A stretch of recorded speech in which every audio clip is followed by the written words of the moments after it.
The boy's name was Santiago. Dusk was falling as the boy arrived with his herd at an abandoned church.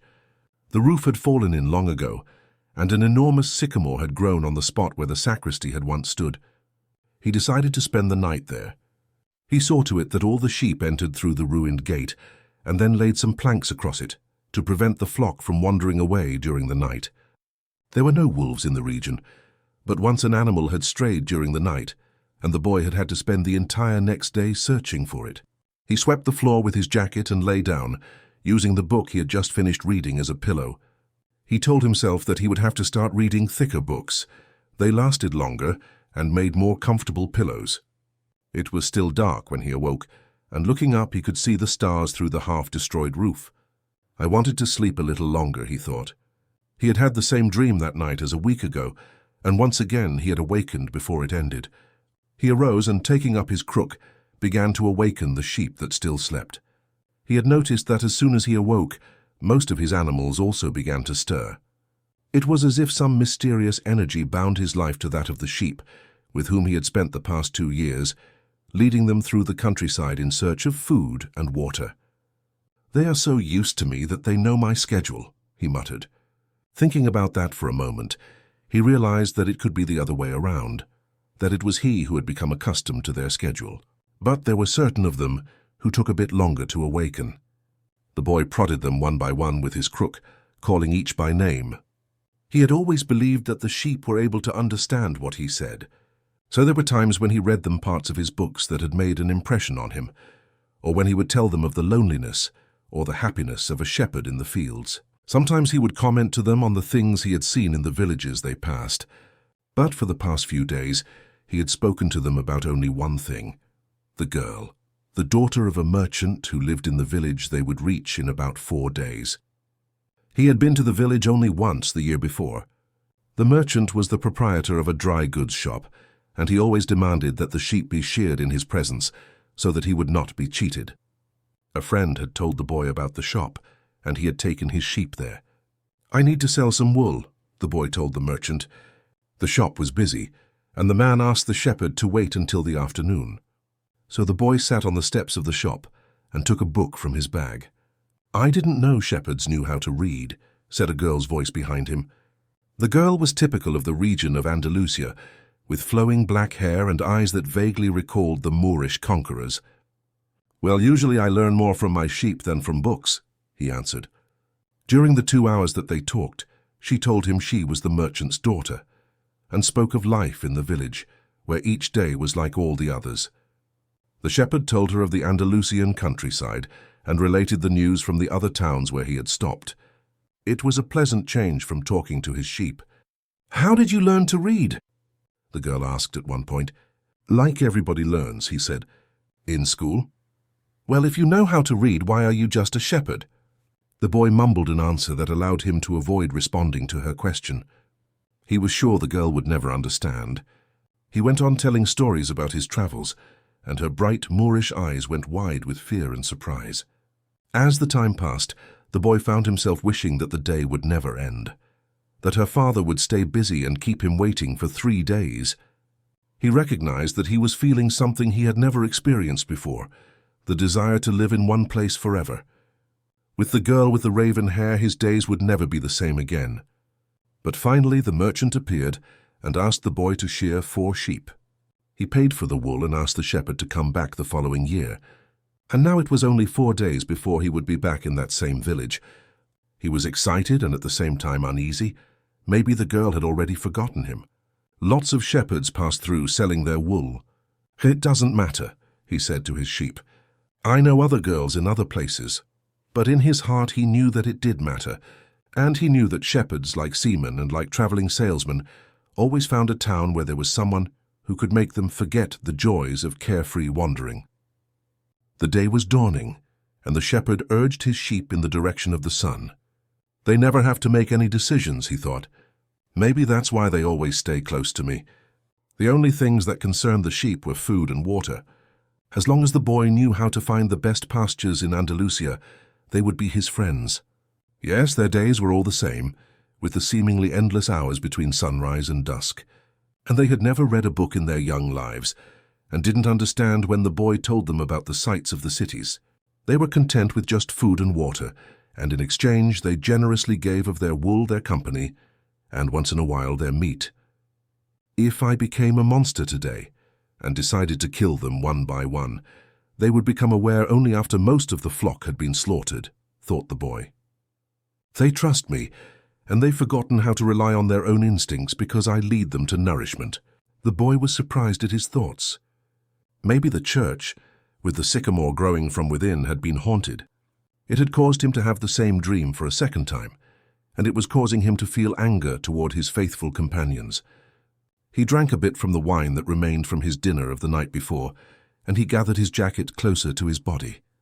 He knew that a few hours from now, with the sun at its zenith, the heat would be so great that he would not be able to lead his flock across the fields. It was the time of day when all of Spain slept during the summer. The heat lasted until nightfall, and all that time he had to carry his jacket. But when he thought to complain about the burden of its weight, he remembered that because he had the jacket, he had withstood the cold of the dawn. We have to be prepared for change, he thought, and he was grateful for the jacket's weight and warmth. The jacket had a purpose, and so did the boy. His purpose in life was to travel, and after 2 years of walking the Andalusian terrain, he knew all the cities of the region. He was planning on this visit to explain to the girl how it was that a simple shepherd knew how to read, that he had attended a seminary until he was 16. His parents had wanted him to become a priest, and thereby a source of pride for a simple farm family. They worked hard just to have food and water, like the sheep. He had studied Latin, Spanish, and theology, but ever since he had been a child, he had wanted to know the world, and this was much more important to him than knowing God and learning about man's sins. One afternoon, on a visit to his family, he had summoned up the courage to tell his father that he didn't want to become a priest, and that he wanted to travel. "People from all over the world have passed through this village, son," said his father. "They come in search of new things, but when they leave, they are basically the same people they were when they arrived. They climb the mountain to see the castle, and they wind up thinking that the past was better than what we have now. They have blonde hair or dark skin, but basically they're the same as the people who live right here. But I'd like to see the castles in the towns where they live," the boy explained. "Those people, when they see our land, say that they would like to live here forever," his father continued. "Well, I'd like to see their land and see how they live," said his son. "The people who come here have a lot of money to spend, so they can afford to travel," his father said. "Amongst us, the only ones who travel are the shepherds. Well, then I'll be a shepherd." His father said no more. The next day, he gave his son a pouch that held 3 ancient Spanish gold coins. "I found these one day in the fields. I wanted them to be a part of your inheritance, but use them to buy your flock. Take to the fields, and someday you'll learn that our countryside is the best and our women are the most beautiful." And he gave the boy his blessing. The boy could see in his father's gaze a desire to be able, himself to travel the world, a desire that was still alive, despite his father's having had to bury it, over dozens of years, under the burden of struggling for water to drink, food to eat, and the same place to sleep every night of his life. The horizon was tinged with red, and suddenly the sun appeared. The boy thought back to that conversation with his father and felt happy. He had already seen many castles and met many women, but none the equal of the one who awaited him several days hence. He owned a jacket, a book that he could trade for another, and a flock of sheep. But most important, he was able every day to live out his dream. If he were to tire of the Andalusian fields, he could sell his sheep and go to sea. By the time he had had enough of the sea, he would already have known other cities, other women, and other chances to be happy.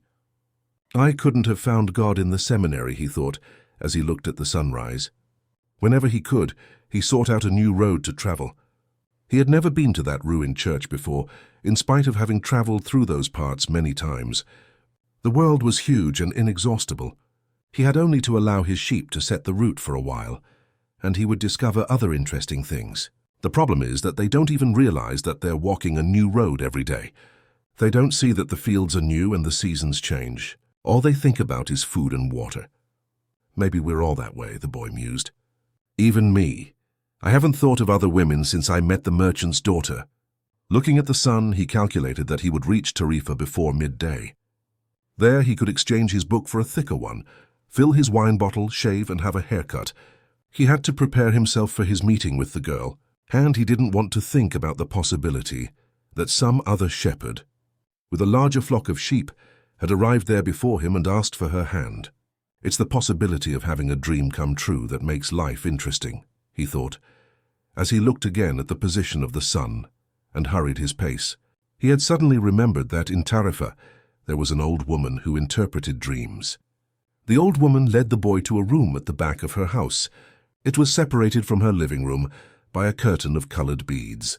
The room's furnishings consisted of a table, an image of the Sacred Heart of Jesus, and 2 chairs.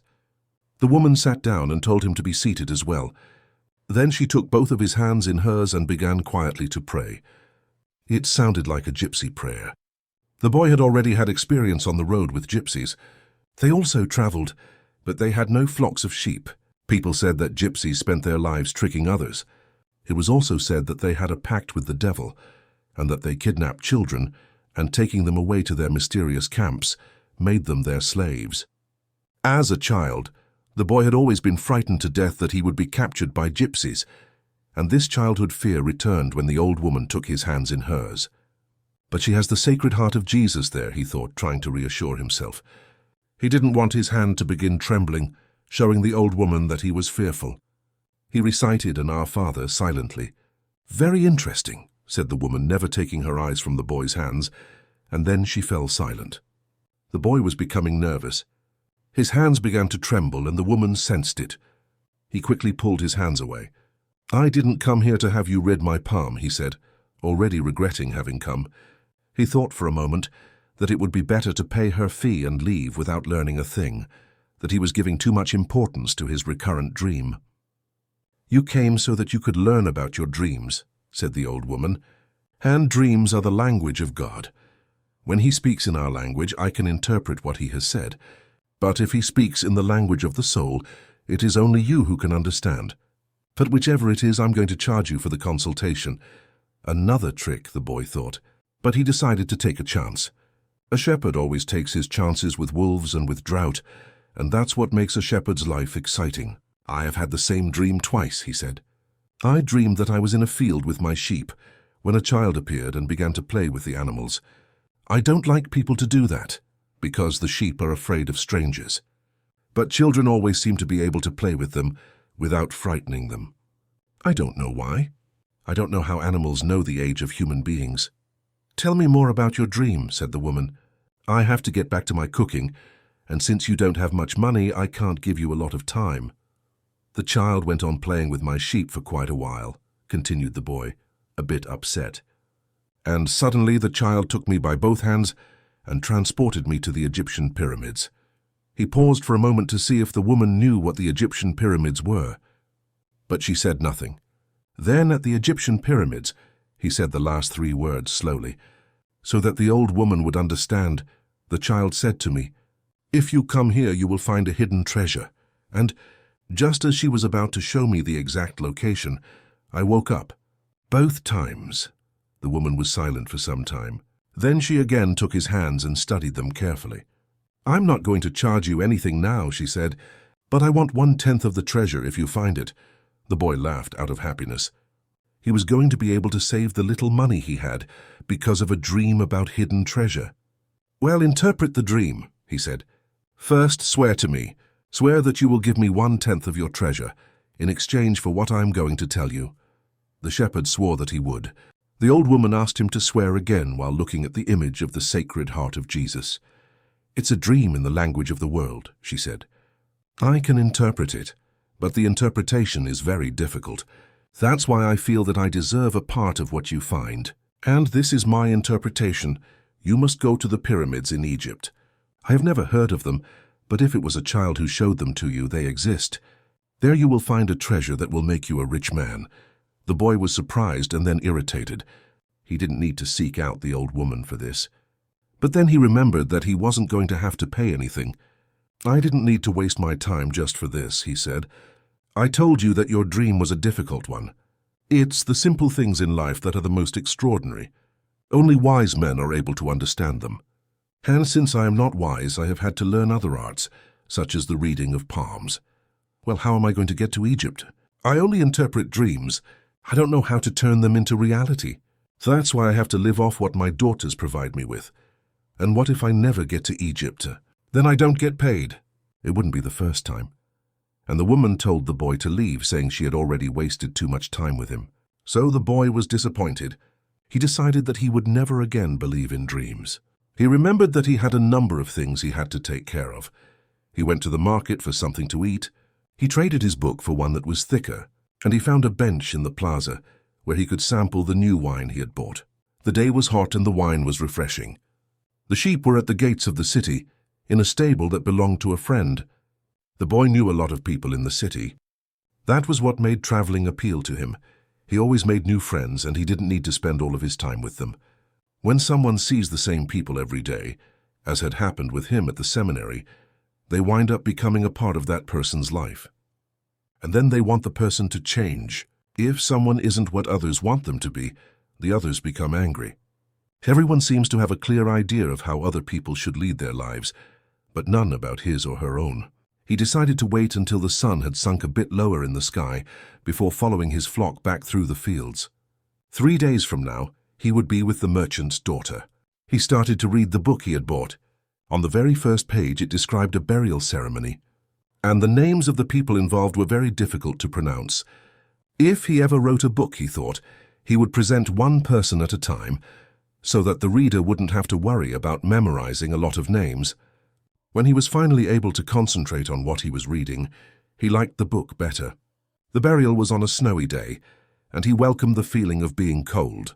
As he read on, an old man sat down at his side and tried to strike up a conversation. "What are they doing?" the old man asked, pointing at the people in the plaza. "Working," the boy answered dryly, making it look as if he wanted to concentrate on his reading. Actually, he was thinking about shearing his sheep in front of the merchant's daughter, so that she could see that he was someone who was capable of doing difficult things. He had already imagined the scene many times. Every time the girl became fascinated when he explained that the sheep had to be sheared from back to front. He also tried to remember some good stories to relate as he sheared the sheep. Most of them he had read in books, but he would tell them as if they were from his personal experience. She would never know the difference because she didn't know how to read. Nadar women are the most beautiful. Meanwhile, the old man persisted in his attempt to strike up a conversation. He said that he was tired and thirsty and asked if he might have a sip of the boy's wine. The boy offered his bottle, hoping that the old man would leave him alone. But the old man wanted to talk, and he asked the boy what book he was reading. The boy was tempted to be rude and moved to another bench, but his father had taught him to be respectful of the elderly. So he held out the book to the man for 2 reasons. First, that he himself wasn't sure how to pronounce the title, and second, that if the old man didn't know how to read, he would probably feel ashamed and decide of his own accord to change benches.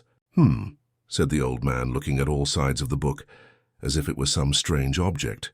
"This is an important book, but it's really irritating." The boy was shocked. The old man knew how to read, and had already read the book.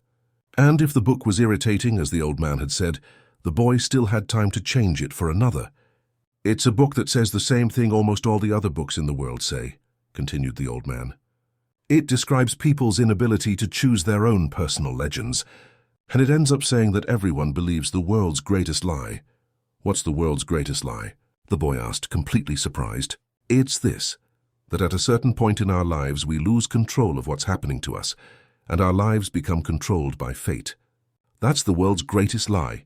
"That's never happened to me," the boy said. "They wanted me to be a priest, but I decided to become a shepherd." "Much better," said the old man, "because you really like to travel." "He knew what I was thinking," the boy said to himself. The old man, meanwhile, was leafing through the book without seeming to want to return it at all. The boy noticed that the man's clothing was strange. He looked like an Arab, which was not unusual in those parts. Africa was only a few hours from Tarifa. One had only to cross the narrow straits by boat. Arabs often appeared in the city, shopping and chanting their strange prayers several times a day. "Where are you from?" the boy asked. "From many places." "No one can be from many places," the boy said. "I'm a shepherd, and I have been to many places, but I come from only one place. from a city near an ancient castle. That's where I was born. Well then, we could say that I was born in Salem. The boy didn't know where Salem was, but he didn't want to ask, fearing that he would appear ignorant. He looked at the people in the plaza for a while. They were coming and going, and all of them seemed to be very busy. "So what is Salem like?" he asked, trying to get some sort of clue. "It's like it always has been. No clue yet." But he knew that Salem wasn't in Andalusia. If it were, he would already have heard of it. "And what do you do in Salem?" he insisted. "What do I do in Salem?" The old man laughed. "Well, I'm the king of Salem." People say strange things, the boy thought. Sometimes it's better to be with the sheep, who don't say anything, and better still to be alone with one's books. They tell their incredible stories at the time when you want to hear them. But when you're talking to people, they say some things that are so strange that you don't know how to continue the conversation.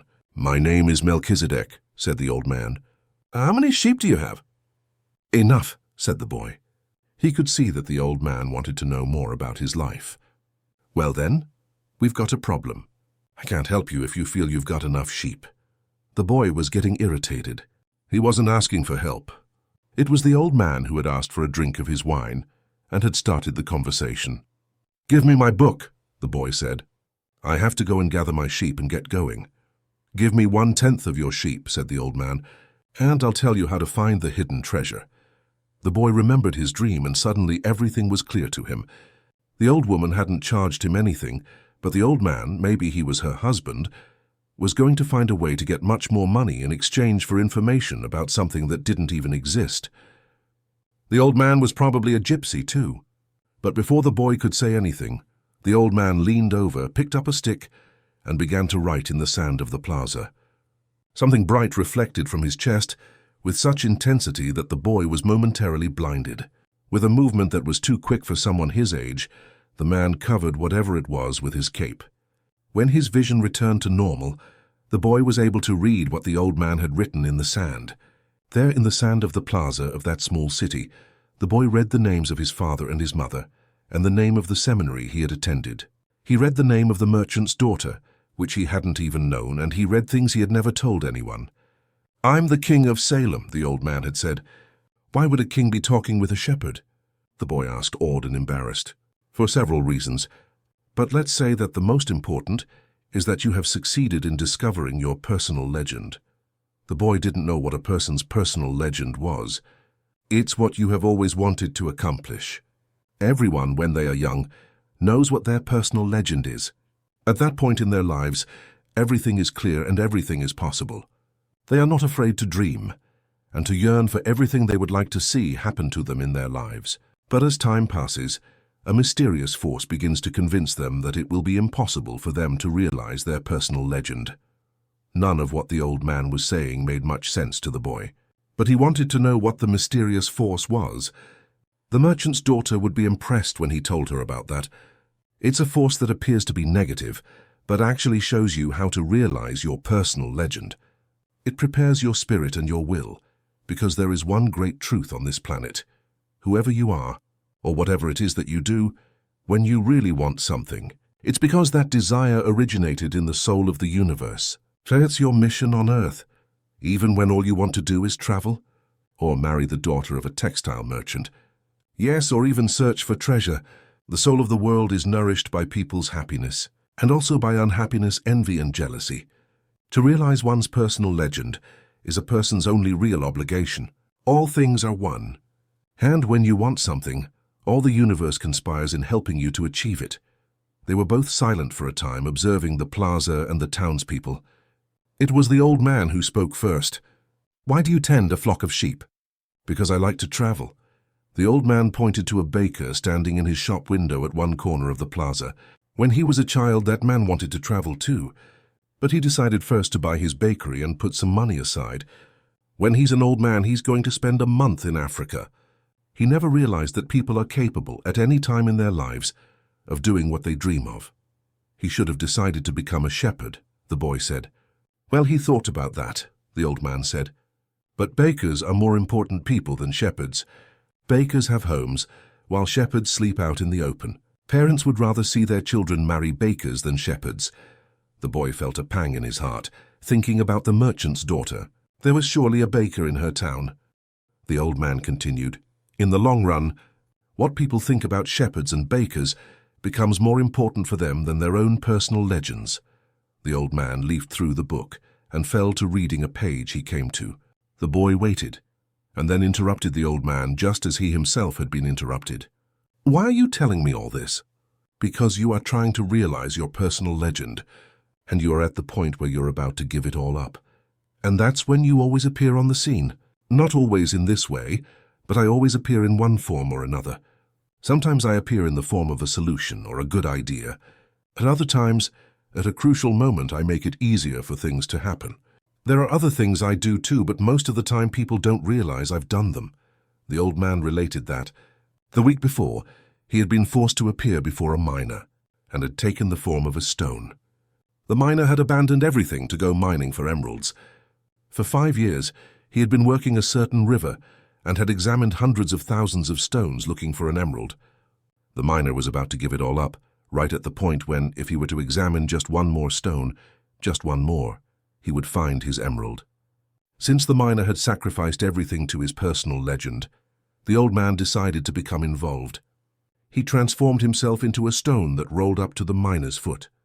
The miner, with all the anger and frustration of his 5 fruitless years, picked up the stone and threw it aside.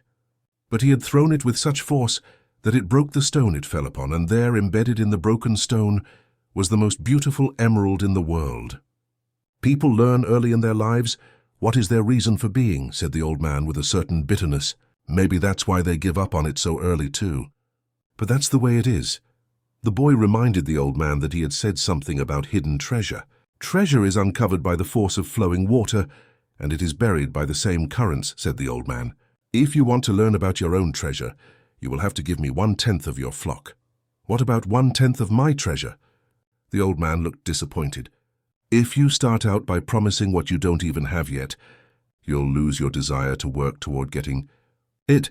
The boy told him that he had already promised to give 1/10 of his treasure to the gypsy. "Gypsies are experts at getting people to do that," sighed the old man. "In any case, it's good that you've learned that everything in life has its price. This is what the warriors of the light try to teach." The old man returned the book to the boy. "Tomorrow at this same time bring me 1/10 of your flock, and I will tell you how to find the hidden treasure. Good afternoon." And he vanished around the corner of the plaza. The boy began again to read his book, but he was no longer able to concentrate. He was tense and upset, because he knew that the old man was right. He went over to the bakery and bought a loaf of bread, thinking about whether or not he should tell the baker what the old man had said about him. Sometimes it's better to leave things as they are, he thought to himself, and decided to say nothing. If he were to say anything, the baker would spend 3 days thinking about giving it all up, even though he had gotten used to the way things were. The boy could certainly resist causing that kind of anxiety for the baker. So he began to wander through the city and found himself at the gates. There was a small building there, with a window at which people bought tickets to Africa, and he knew that Egypt was in Africa. "Can I help you?" asked the man behind the window. "Maybe tomorrow," said the boy, moving away. If he sold just one of his sheep, he'd have enough to get to the other shore of the strait. The idea frightened him. "Another dreamer," said the ticket seller to his assistant, watching the boy walk away. "He doesn't have enough money to travel." While standing at the ticket window, the boy had remembered his flock and decided he should go back to being a shepherd. In 2 years, he had learned everything about shepherding. He knew how to shear sheep, how to care for pregnant ewes, and how to protect the sheep from wolves. He knew all the fields and pastures of Andalusia, and he knew what was the fair price for every one of his animals. He decided to return to his friend's stable by the longest route possible. As he walked past the city's castle, he interrupted his return and climbed the stone ramp that led to the top of the wall. From there he could see Africa in the distance. Someone had once told him that it was from there that the Moors had come to occupy all of Spain. He could see almost the entire city from where he sat, including the plaza where he had talked with the old man. Curse the moment I met that old man, he thought. He had come to the town only to find a woman who could interpret his dream. Neither the woman nor the old man was at all impressed by the fact that he was a shepherd. They were solitary individuals, who no longer believed in things, and didn't understand that shepherds become attached to their sheep. He knew everything about each member of his flock. He knew which ones were lame, which one was to give birth 2 months from now, and which were the laziest. He knew how to shear them and how to slaughter them. If he ever decided to leave them, they would suffer. The wind began to pick up. He knew that wind. People called it the Levanter, because on it the Moors had come from the Levant at the eastern end of the Mediterranean. The Levanter increased in intensity. Here I am between my flock and my treasure, the boy thought. He had to choose between something he had become accustomed to and something he wanted to have. There was also the merchant's daughter, but she wasn't as important as his flock, because she didn't depend on him. Maybe she didn't even remember him. He was sure that it made no difference to her on which day he appeared. For her, every day was the same. And when each day is the same as the next, it's because people fail to recognize the good things that happen in their lives every day that the sun rises. I left my father, my mother, and the town castle behind. They have gotten used to my being away, and so have I. The sheep will get used to my not being there too, the boy thought. From where he sat, he could observe the plaza. People continued to come and go from the baker's shop. A young couple sat on the bench where he had talked with the old man, and they kissed. That baker, he said to himself without completing the thought. The Levante was still getting stronger, and he felt its force on his face. That wind had brought the Moors, yes, but it had also brought the smell of the desert and of veiled women. It had brought with it the sweat and the dreams of men who had once left to search for the unknown, and for gold and adventure, and for the pyramids. The boy felt jealous of the freedom of the wind, and saw that he could have the same freedom. There was nothing to hold him back except himself. The sheep, the merchant's daughter, and the fields of Andalusia were only steps along the way to his personal legend. The next day, the boy met the old man at noon. He brought 6 sheep with him. I'm surprised, the boy said. My friend bought all the other sheep immediately. He said that he had always dreamed of being a shepherd, and that it was a good omen. That's the way it always is, said the old man. It's called the principle of favorability. When you play cards the first time, you are almost sure to win. Beginner's luck. Why is that? Because there is a force that wants you to realize your personal legend. It whets your appetite with a taste of success. Then the old man began to inspect the sheep, and he saw that one was lame. The boy explained that it wasn't important, since that sheep was the most intelligent of the flock, and produced the most wool. Where is the treasure? He asked. It's in Egypt, near the pyramids. The boy was startled. The old woman had said the same thing, but she hadn't charged him anything. In order to find the treasure, you will have to follow the omens. God has prepared a path for everyone to follow. You just have to read the omens that he left for you. Before the boy could reply, a butterfly appeared and fluttered between him and the old man. He remembered something his grandfather had once told him, that butterflies were a good omen, like crickets and like grasshoppers, like lizards and 4-leaf clovers. That's right, said the old man, able to read the boy's thoughts. Just as your grandfather taught you. These are good omens. The old man opened his cape, and the boy was struck by what he saw. The old man wore a breastplate of heavy gold, covered with precious stones. The boy recalled the brilliance he had noticed on the previous day. He really was a king. He must be disguised to avoid encounters with thieves. Take these, said the old man, holding out a white stone and a black stone that had been embedded at the center of the breastplate. They are called Urim and Thummim. The black signifies yes and the white no. When you are unable to read the omens, they will help you to do so. Always ask an objective question. But if you can, try to make your own decisions. The treasure is at the pyramids. That you already knew. But I had to insist on the payment of 6 sheep because I helped you to make your decision. The boy put the stones in his pouch. From then on, he would make his own decisions, like a baker in her town. Don't forget that everything you deal with is only one thing and nothing else. And don't forget the language of omens. And above all, don't forget to follow your personal legend through to its conclusion. But before I go, I want to tell you a little story. A certain shopkeeper sent his son to learn about the secret of happiness from the wisest man in the world. The lad wandered through the desert for 40 days and finally came upon a beautiful castle high atop a mountain. It was there that the wise man lived. Rather than finding a saintly man, though, our hero, on entering the main room of the castle, saw a hive of activity. Tradesmen came and went, People were conversing in the corners.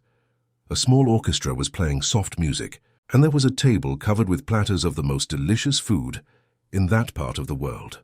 The wise man conversed with everyone, and the boy had to wait for 2 hours before it was his turn to be given the man's attention. The wise man listened attentively to the boy's explanation of why he had come, but told him that he didn't have time just then to explain the secret of happiness. He suggested that the boy look around the palace and return in 2 hours. "Meanwhile, I want to ask you to do something," said the wise man, handing the boy a teaspoon that held 2 drops of oil. "As you wander around, carry this spoon with you without allowing the oil to spill." The boy began climbing and descending the many stairways of the palace, keeping his eyes fixed on the spoon. After 2 hours, he returned to the room where the wise man was. "Well," asked the wise man, "did you see the Persian tapestries that are hanging in my dining hall? Did you see the garden that it took the master gardener 10 years to create? Did you notice the beautiful parchments in my library?" The boy was embarrassed and confessed that he had observed nothing. His only concern had been not to spill the oil that the wise man had entrusted to him. "Then go back and observe the marvels of my world," said the wise man. "You cannot trust a man if you don't know his house." Relieved, the boy picked up the spoon and returned to his exploration of the palace, this time observing all of the works of art on the ceilings and the walls. He saw the gardens, the mountains all around him, the beauty of the flowers and the taste with which everything had been selected. Upon returning to the wise man, he related in detail everything he had seen. "But where are the drops of oil I entrusted to you?" asked the wise man. Looking down at the spoon he held, the boy saw that the oil was gone. "Well, there is only one piece of advice I can give you," said the wisest of wise men. "The secret of happiness is to see all the marvels of the world and never to forget the drops of oil on the spoon." The shepherd said nothing. He had understood the story the old king had told him. A shepherd may like to travel, but he should never forget about his sheep. The old man looked at the boy, and with his hands held together, made several strange gestures over the boy's head. Then taking his sheep, he walked away. At the highest point in Tarifa, there is an old fort built by the Moors. From atop its walls one can catch a glimpse of Africa. Melchizedek, the king of Salem, sat on the wall of the fort that afternoon and felt the Levanter blowing in his face. The sheep fidgeted nearby, uneasy with their new owner and excited by so much change. All they wanted was food and water. Melchizedek watched a small ship that was ploughing its way out of the port. He would never again see the boy, just as he had never seen Abraham again after having charged him his 1/10 fee. That was his work. The gods should not have desires because they don't have personal legends. But the king of Salem hoped desperately that the boy would be successful. "It's too bad that he's quickly going to forget my name," he thought. "I should have repeated it for him. Then when he spoke about me, he would say that I am Melchizedek, the king of Salem." He looked to the skies, feeling a bit abashed, and said, "I know it's the vanity of vanities, as you said, my lord, but an old king sometimes has to take some pride in himself. How strange Africa is," thought the boy. He was sitting in a bar very much like the other bars he had seen along the narrow streets of Tangier. Some men were smoking from a gigantic pipe that they passed from one to the other.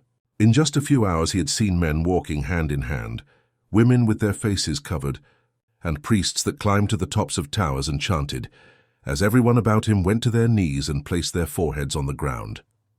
"A practice of infidels," he said to himself. As a child in church, he had always looked at the image of Saint Santiago Matamoros on his white horse, his sword unsheathed, and figures such as these kneeling at his feet. The boy felt ill and terribly alone. The infidels had an evil look about them.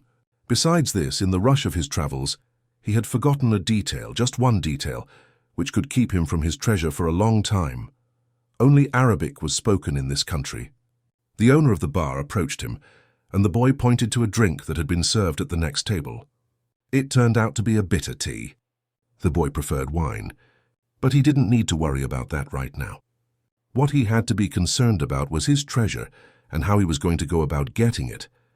The sale of his sheep had left him with enough money in his pouch, and the boy knew that in money there was magic. Whoever has money is never really alone. Before long, maybe in just a few days, he would be at the pyramids. An old man with a breastplate of gold wouldn't have lied just to acquire 6 sheep. The old man had spoken about signs and omens, and As the boy was crossing the strait, he had thought about omens. Yes, the old man had known what he was talking about. During the time the boy had spent in the fields of Andalusia, he had become used to learning which path he should take by observing the ground and the sky. He had discovered that the presence of a certain bird meant that a snake was nearby, and that a certain shrub was a sign that there was water in the area. The sheep had taught him that. If God leads the sheep so well, he will also lead a man, he thought, and that made him feel better. The tea seemed less bitter. "Who are you?" He heard a voice ask him in Spanish. The boy was relieved. He was thinking about omens, and someone had appeared. "How come you speak Spanish?" he asked. The new arrival was a young man in Western dress, but the color of his skin suggested he was from this city. He was about the same age and height as the boy. "Almost everyone here speaks Spanish. We're only 2 hours from Spain. Sit down and let me treat you to something," said the boy. "And ask for a glass of wine for me. I hate this tea." "There is no wine in this country," the young man said. "The religion here forbids it."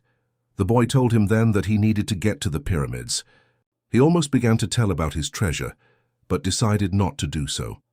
If he did, it was possible that the Arab would want a part of it as payment for taking him there. He remembered what the old man had said about offering something you didn't even have yet. "I'd like you to take me there if you can. I can pay you to serve as my guide."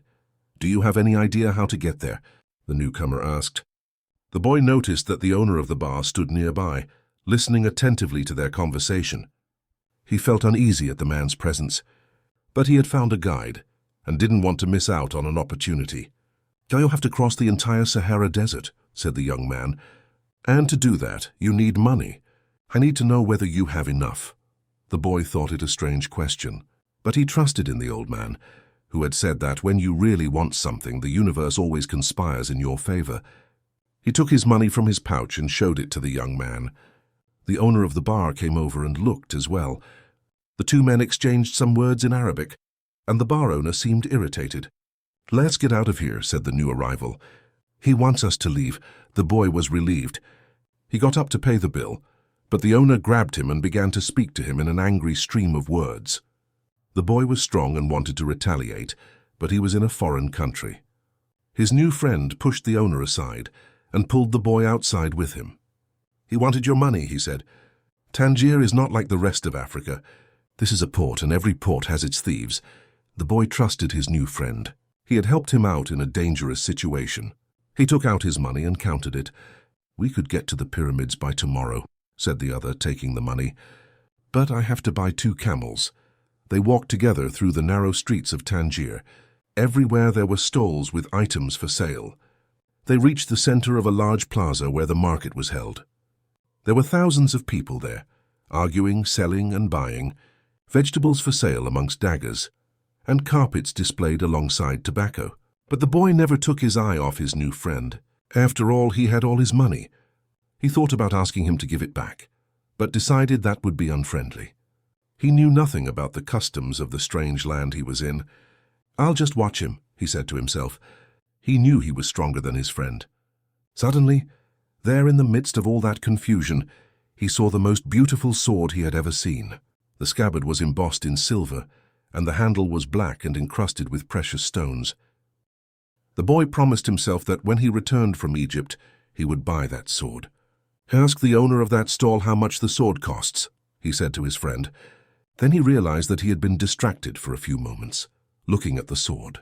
His heart squeezed, as if his chest had suddenly compressed it.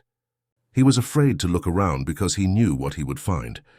He continued to look at the beautiful sword for a bit longer, until he summoned the courage to turn around. All around him was the market, with people coming and going, shouting and buying, and the aroma of strange foods. But nowhere could he find his new companion. The boy wanted to believe that his friend had simply become separated from him by accident. He decided to stay right there and await his return. As he waited, a priest climbed to the top of a nearby tower and began his chant. Everyone in the market fell to their knees, touched their foreheads to the ground, and took up the chant. Then, like a colony of worker ants, they dismantled their stalls and left. The sun began its departure as well. The boy watched it through its trajectory for some time, until it was hidden behind the white houses surrounding the plaza. He recalled that when the sun had risen that morning, He was on another continent, still a shepherd with 60 sheep and looking forward to meeting with a girl. That morning he had known everything that was going to happen to him as he walked through the familiar fields. But now, as the sun began to set, he was in a different country, a stranger in a strange land where he couldn't even speak the language. He was no longer a shepherd, and he had nothing, not even the money to return and start everything over. All this happened between sunrise and sunset, the boy thought. He was feeling sorry for himself and lamenting the fact that his life could have changed so suddenly and so drastically. He was so ashamed that he wanted to cry. He had never even wept in front of his own sheep. But the marketplace was empty, and he was far from home, so he wept. He wept because God was unfair, and because this was the way God repaid those who believed in their dreams. When I had my sheep, I was happy, and I made those around me happy. People saw me coming and welcomed me, he thought. But now I'm sad and alone. I'm going to become bitter and distrustful of people because one person betrayed me. I'm going to hate those who have found their treasure because I never found mine. And I'm going to hold on to what little I have because I'm too insignificant to conquer the world. He opened his pouch to see what was left of his possessions. Maybe there was a bit left of the sandwich he had eaten on the ship. But all he found was the heavy book, his jacket, and the 2 stones the old man had given him. As he looked at the stones, he felt relieved for some reason. He had exchanged 6 sheep for 2 precious stones that had been taken from a gold breastplate. He could sell the stones and buy a return ticket. But this time I'll be smarter, the boy thought, removing them from the pouch so he could put them in his pocket. This was a port town, and the only truthful thing his friend had told him was that port towns are full of thieves. Now he understood why the owner of the bar had been so upset. He was trying to tell him not to trust that man. I'm like everyone else. I see the world in terms of what I would like to see happen, not what actually does. He ran his fingers slowly over the stones, sensing their temperature and feeling their surfaces. They were his treasure. Just handling them made him feel better. They reminded him of the old man. When you want something, all the universe conspires in helping you to achieve it, he had said. The boy was trying to understand the truth of what the old man had said. There he was in the empty marketplace, without a cent to his name, and with not a sheep to guard through the night. But the stones were proof that he had met with a king who knew of the boy's past. They're called Urim and Thummim, and they can help you to read the omens. The boy put the stones back in the pouch and decided to do an experiment. The old man had said to ask very clear questions, and to do that the boy had to know what he wanted. So he asked if the old man's blessing was still with him. He took out one of the stones. It was yes. Am I going to find my treasure? He asked. He stuck his hand into the pouch and felt around for one of the stones. As he did so, both of them pushed through a hole in the pouch and fell to the ground. The boy had never even noticed that there was a hole in his pouch. He knelt down to find Urim and Thummim and put them back in the pouch. But as he saw them lying there on the ground, another phrase came to his mind. Learn to recognize omens and follow them, the old king had said. An omen! The boy smiled to himself. He picked up the 2 stones and put them back in his pouch. He didn't consider mending the hole. The stones could fall through any time they wanted. He had learned that there were certain things one shouldn't ask about, so as not to flee from one's own personal legend. I promised that I would make my own decisions, he said to himself. But the stones had told him that the old man was still with him, and that made him feel more confident. He looked around at the empty plaza again, feeling less desperate than before. This wasn't a strange place. It was a new one. After all, what he had always wanted was just that, to know new places. Even if he never got to the pyramids, he had already traveled farther than any shepherd he knew. Oh, if they only knew how different things are just 2 hours by ship from where they are, he thought. Although his new world at the moment was just an empty marketplace, he had already seen it, when it was teeming with life, and he would never forget it. He remembered the sword. It hurt him a bit to think about it, but he had never seen one like it before. As he mused about these things, he realized that he had to choose between thinking of himself as the poor victim of a thief and as an adventurer in quest of his treasure.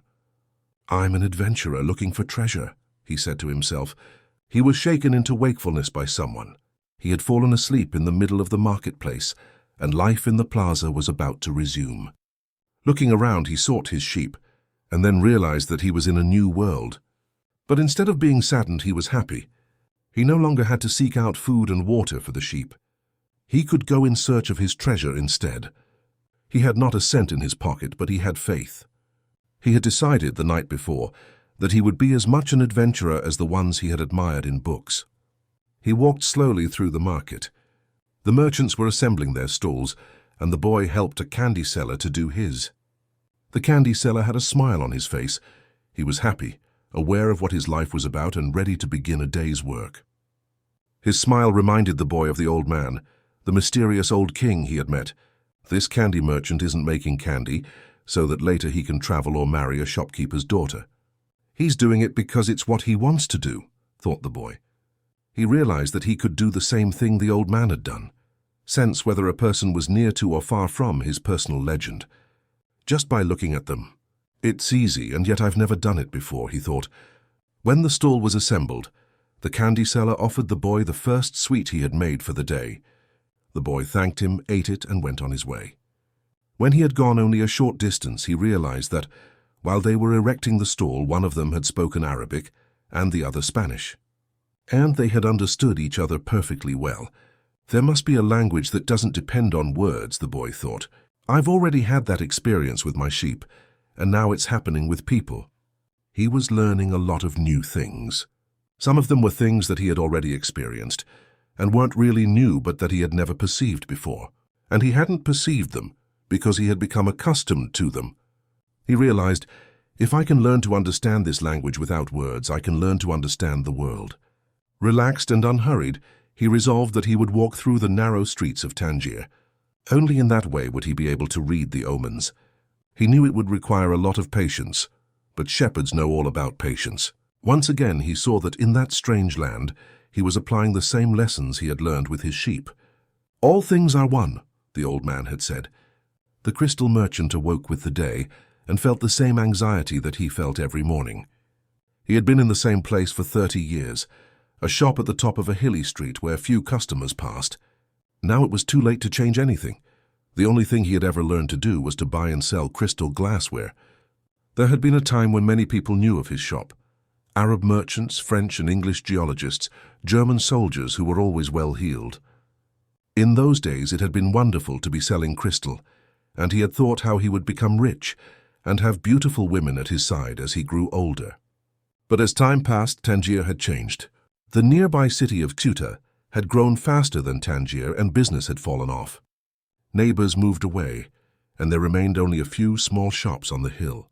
And no one was going to climb the hill just to browse through a few small shops. But the crystal merchant had no choice. He had lived 30 years of his life buying and selling crystal pieces, and now it was too late to do anything else. He spent the entire morning observing the infrequent comings and goings in the street. He had done this for years, and knew the schedule of everyone who passed. But just before lunchtime, a boy stopped in front of the shop. He was dressed normally, but the practiced eyes of the crystal merchant could see that the boy had no money to spend. Nevertheless, the merchant decided to delay his lunch for a few minutes until the boy moved on.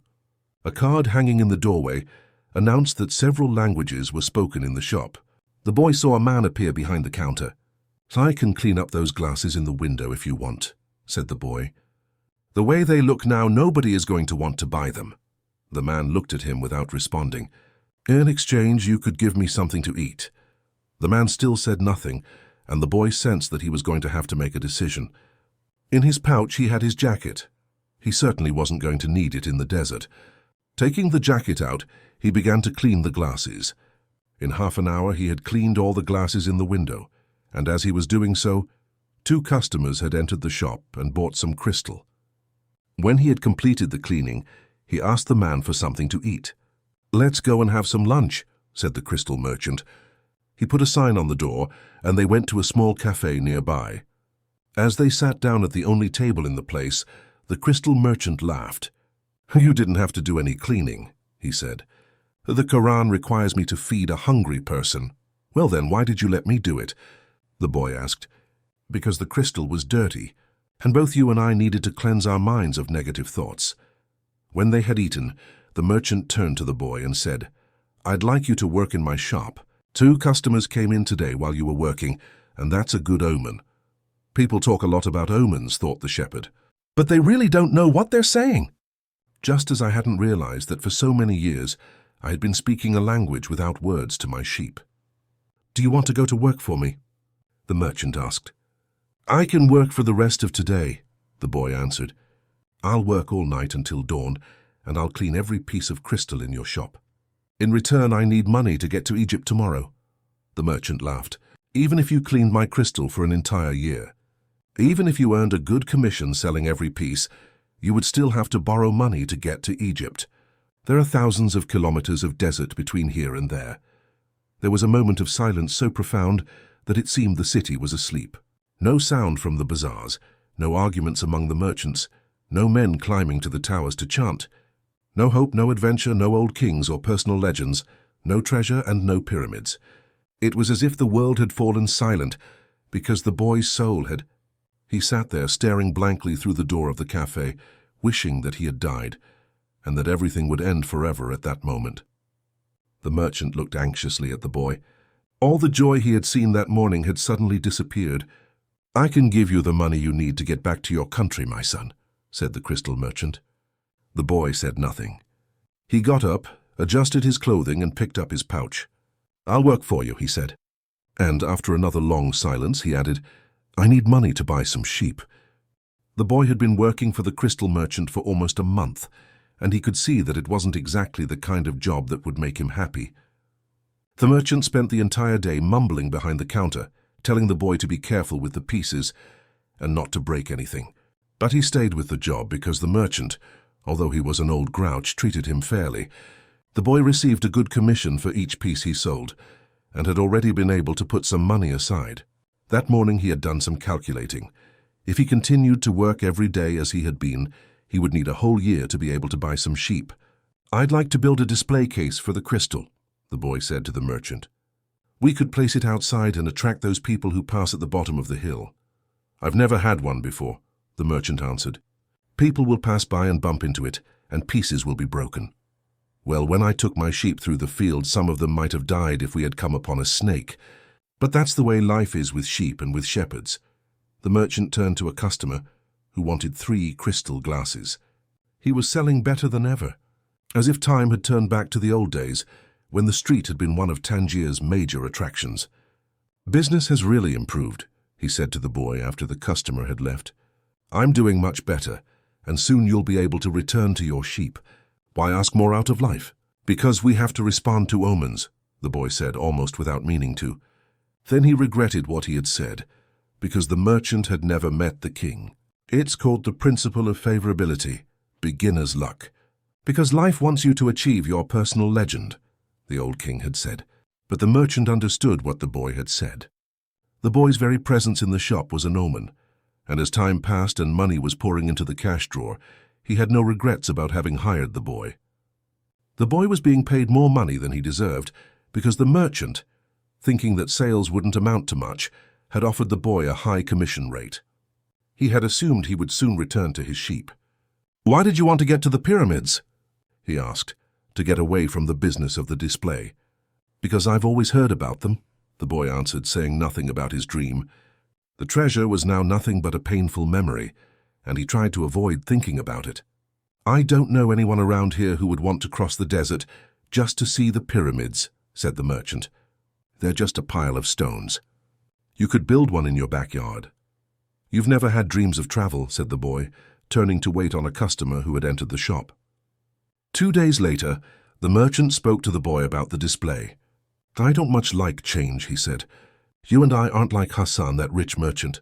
If he makes a buying mistake, it doesn't affect him much. But we too have to live with our mistakes. That's true enough, the boy thought ruefully. Why did you think we should have the display? I want to get back to my sheep faster. We have to take advantage when luck is on our side, and do as much to help it as it's doing to help us. It's called the principle of favorability, or beginner's luck. The merchant was silent for a few moments. Then he said, The Prophet gave us the Quran and left us just 5 obligations to satisfy during our lives. The most important is to believe only in the one true God. The others are to pray 5 times a day, fast during Ramadan, and be charitable to the poor. He stopped there.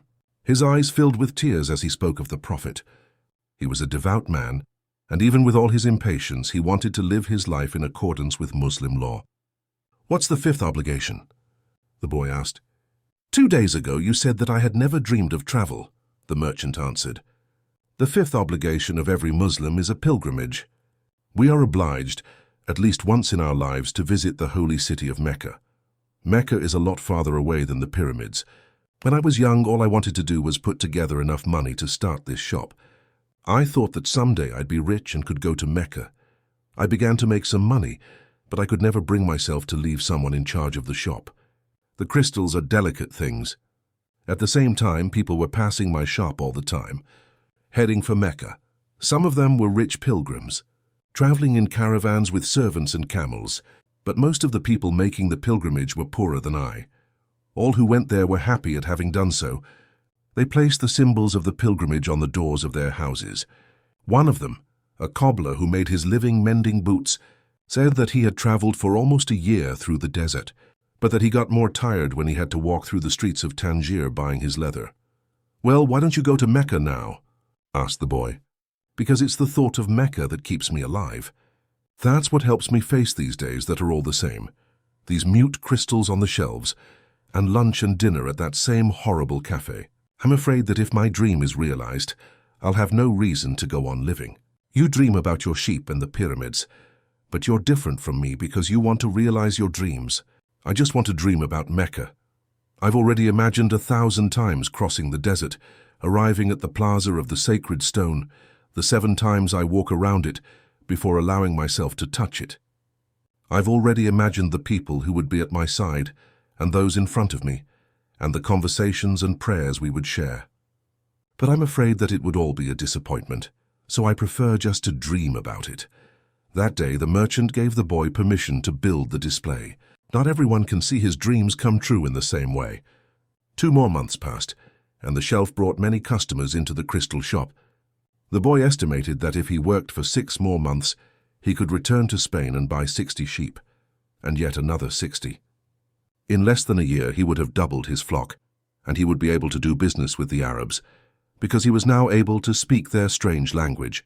Since that morning in the marketplace, he had never again made use of Urim and Thummim, because Egypt was now just as distant a dream for him as was Mecca for the merchant. Anyway, the boy had become happy in his work, and thought all the time about the day when he would disembark at Tarifa as a winner. "You must always know what it is that you want," the old king had said. The boy knew and was now working toward it. Maybe it was his treasure to have wound up in that strange land, met up with a thief and doubled the size of his flock without spending a cent. He was proud of himself. He had learned some important things, like how to deal in crystal and about the language without words, and about omens. One afternoon he had seen a man at the top of the hill, complaining that it was impossible to find a decent place to get something to drink after such a climb. The boy, accustomed to recognizing omens, spoke to the merchant. "Let's sell tea to the people who climb the hill." "Lots of places sell tea around here," the merchant said, "but we could sell tea in crystal glasses. The people will enjoy the tea and want to buy the glasses. I have been told that beauty is the great seducer of men." The merchant didn't respond, but that afternoon, after saying his prayers and closing the shop, he invited the boy to sit with him and share his hookah, that strange pipe used by the Arabs. "What is it you're looking for?"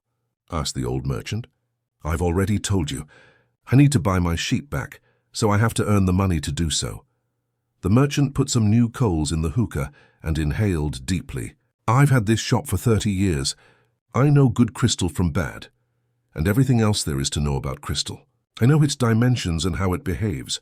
If we serve tea in crystal, the shop is going to expand, and then I'll have to change my way of life. Well, isn't that good? I'm already used to the way things are. Before you came, I was thinking about how much time I had wasted in the same place, while my friends had moved on, and either went bankrupt or did better than they had before. It made me very depressed. Now I can see that it hasn't been too bad. The shop is exactly the size I always wanted it to be. I don't want to change anything, because I don't know how to deal with change. I'm used to the way I am." The boy didn't know what to say. The old man continued, "You have been a real blessing to me. Today I understand something I didn't see before. Every blessing ignored becomes a curse. I don't want anything else in life. But you are forcing me to look at wealth and at horizons I have never known. Now that I have seen them, and now that I see how immense my possibilities are, I'm going to feel worse than I did before you arrived. Because I know the things I should be able to accomplish, and I don't want to do so. It's good I refrained from saying anything to the baker in Tarifa, thought the boy to himself. They went on smoking the pipe for a while as the sun began to set. They were conversing in Arabic, and the boy was proud of himself for being able to do so. There had been a time when he thought that his sheep could teach him everything he needed to know about the world, but they could never have taught him Arabic. There are probably other things in the world that the sheep can't teach me, thought the boy as he regarded the old merchant. All they ever do, really, is look for food and water. And maybe it wasn't that they were teaching me, but that I was learning from them. Maktub, the merchant said finally. What does that mean? You would have to have been born an Arab to understand, he answered. But in your language it would be something like it is written. And as he smothered the coals in the hookah, he told the boy that he could begin to sell tea in the crystal glasses. Sometimes there's just no way to hold back the river. The men climbed the hill, and they were tired when they reached the top. But there they saw a crystal shop that offered refreshing mint tea. They went in to drink the tea, which was served in beautiful crystal glasses. My wife never thought of this, said one, and he bought some crystal. He was entertaining guests that night, and the guests would be impressed by the beauty of the glassware. The other man remarked that tea was always more delicious when it was served in crystal, because the aroma was retained. The third said that it was a tradition in the Orient to use crystal glasses for tea because it had magical powers. Before long, the news spread, and a great many people began to climb the hill to see the shop that was doing something new in a trade that was so old. Other shops were opened that served tea in crystal, but they weren't at the top of a hill and they had little business. Eventually, the merchant had to hire 2 more employees. He began to import enormous quantities of tea along with his crystal, and his shop was sought out by men and women with a thirst for things new. And in that way the months passed. The boy awoke before dawn. It had been 11 months and 9 days since he had first set foot on the African continent. He dressed in his Arabian clothing of white linen, bought especially for this day. He put his headcloth in place and secured it with a ring made of camel skin. Wearing his new sandals, he descended the stairs silently. The city was still sleeping. He prepared himself a sandwich and drank some hot tea from a crystal glass. Then he sat in the sun-filled doorway smoking the hookah. He smoked in silence, thinking of nothing, and listening to the sound of the wind that brought the scent of the desert. When he had finished his smoke, he reached into one of his pockets and sat there for a few moments, regarding what he had withdrawn. It was a bundle of money, enough to buy himself 120 sheep, a return ticket, and a license to import products from Africa into his own country. He waited patiently for the merchant to awaken and open the shop. Then the two went off to have some more tea. I'm leaving today, said the boy. I have the money I need to buy my sheep, and you have the money you need to go to Mecca. The old man said nothing. Will you give me your blessing? Asked the boy. You have helped me. The man continued to prepare his tea, saying nothing. Then he turned to the boy. I am proud of you, he said. You brought a new feeling into my crystal shop. But you know that I'm not going to go to Mecca, just as you know that you're not going to buy your sheep. Who told you that? Asked the boy, startled. Maktub, said the old crystal merchant. And he gave the boy his blessing. The boy went to his room and packed his belongings. They filled 3 sacks. As he was leaving, he saw in the corner of the room his old shepherd's pouch. It was bunched up, and he had hardly thought of it for a long time. As he took his jacket out of the pouch, thinking to give it to someone in the street, the 2 stones fell to the floor. Urim and Thummim. It made the boy think of the old king, and it startled him to realize how long it had been since he had thought of him. For nearly a year he had been working incessantly, thinking only of putting aside enough money so that he could return to Spain with pride. Never stop dreaming, the old king had said. Follow the omens. The boy picked up Urim and Thummim and once again had the strange sensation that the old king was nearby. He had worked hard for a year, and the omens were that it was time to go. I'm going to go back to doing just what I did before, the boy thought. even though the sheep didn't teach me to speak Arabic. But the sheep had taught him something even more important, that there was a language in the world that everyone understood, a language the boy had used throughout the time that he was trying to improve things at the shop. It was the language of enthusiasm, of things accomplished with love and purpose, and as part of a search for something believed in and desired. Tangier was no longer a strange city, and he felt that just as he had conquered this place, he could conquer the world. When you want something, all the universe conspires to help you achieve it, the old king had said. But the old king hadn't said anything about being robbed, or about endless deserts, or about people who know what their dreams are but don't want to realize them. The old king hadn't told him that the pyramids were just a pile of stones, or that anyone could build one in his backyard. And he had forgotten to mention that when you have enough money to buy a flock larger than the one you had before, you should buy it. The boy picked up his pouch and put it with his other things. He went down the stairs and found the merchant waiting on a foreign couple, while two other customers walked about the shop, drinking tea from crystal glasses. It was more activity than usual for this time of the morning. From where he stood, he saw for the first time that the old merchant's hair was very much like the hair of the old king. He remembered the smile of the candy seller on his first day in Tangier. When he had nothing to eat and nowhere to go, that smile had also been like the old king's smile. It's almost as if he had been here and left his mark, he thought. And yet none of these people has ever met the old king. On the other hand, he said that he always appeared to help those who are trying to realize their personal legend. He left without saying goodbye to the crystal merchant. He didn't want to cry with the other people there. He was going to miss the place and all the good things he had learned. He was more confident in himself, though, and felt as though he could conquer the world. But I'm going back to the fields that I know to take care of my flock again. He said that to himself with certainty, but he was no longer happy with his decision. He had worked for an entire year to make a dream come true, and that dream, minute by minute, was becoming less important. Maybe because that wasn't really his dream. Who knows? Maybe it's better to be like the crystal merchant, never go to Mecca, and just go through life wanting to do so, he thought, again trying to convince himself. But as he held Urim and Thummim in his hand, they had transmitted to him the strength and will of the old king. By coincidence, or maybe it was an omen, the boy thought, he came to the bar he had entered on his first day there. The thief wasn't there, and the owner brought him a cup of tea. I can always go back to being a shepherd, the boy thought.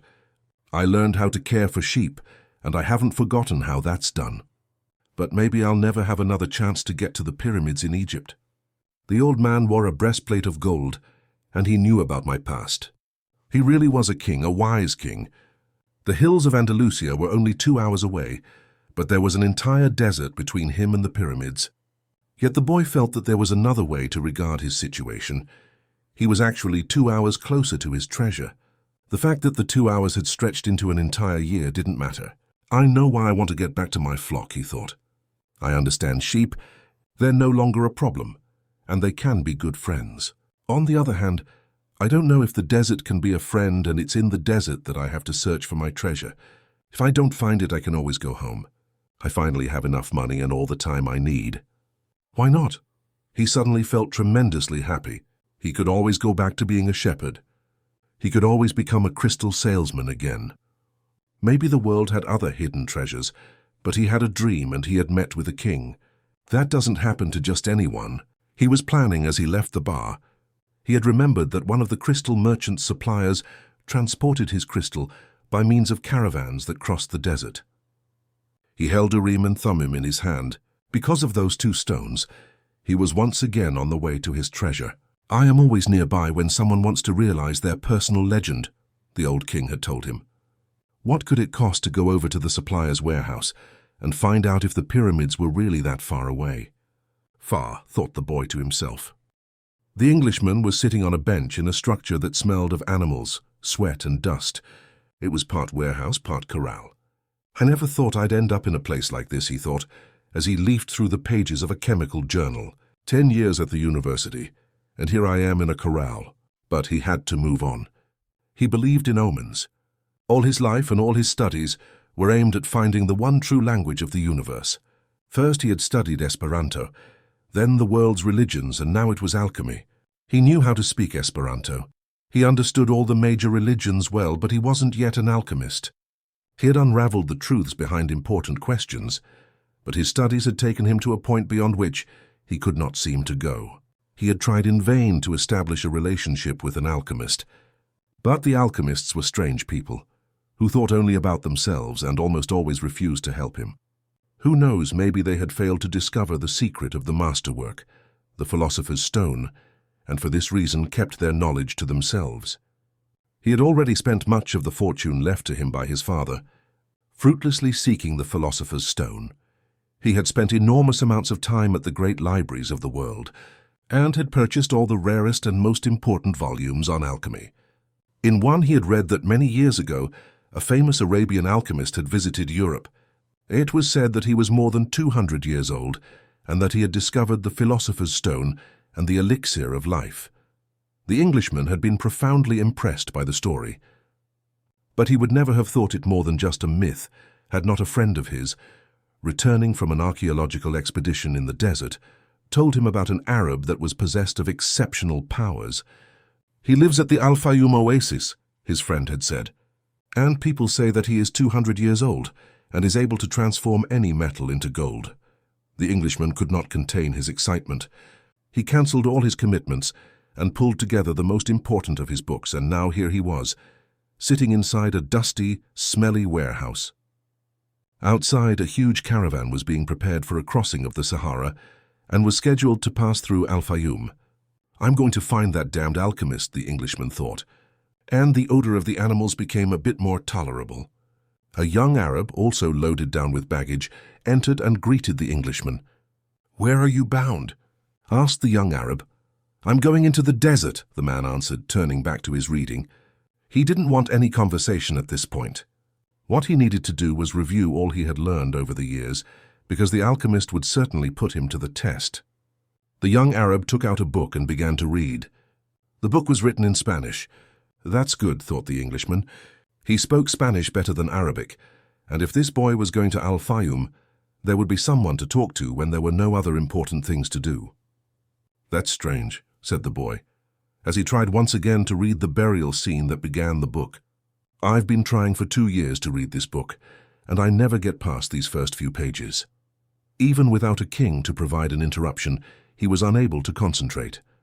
He still had some doubts about the decision he had made. But he was able to understand one thing. Making a decision was only the beginning of things. When someone makes a decision, he is really diving into a strong current that will carry him to places he had never dreamed of when he first made the decision. When I decided to seek out my treasure, I never imagined that I'd wind up working in a crystal shop, he thought, and joining this caravan may have been my decision, but where it goes is going to be a mystery to me. Nearby was the Englishman reading a book. He seemed unfriendly and had looked irritated when the boy had entered.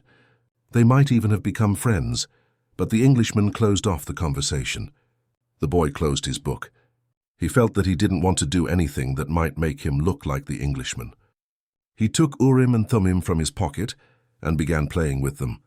The stranger shouted, "Urim and Thummim!" In a flash, the boy put them back in his pocket. "They're not for sale," he said. "They're not worth much," the Englishman answered. "They're only made of rock crystal, and there are millions of rock crystals in the earth. But those who know about such things would know that those are Urim and Thummim. I didn't know that they had them in this part of the world. They were given to me as a present by a king," the boy said. The stranger didn't answer. Instead, he put his hand in his pocket and took out 2 stones that were the same as the boy's. "Did you say a king?" he asked.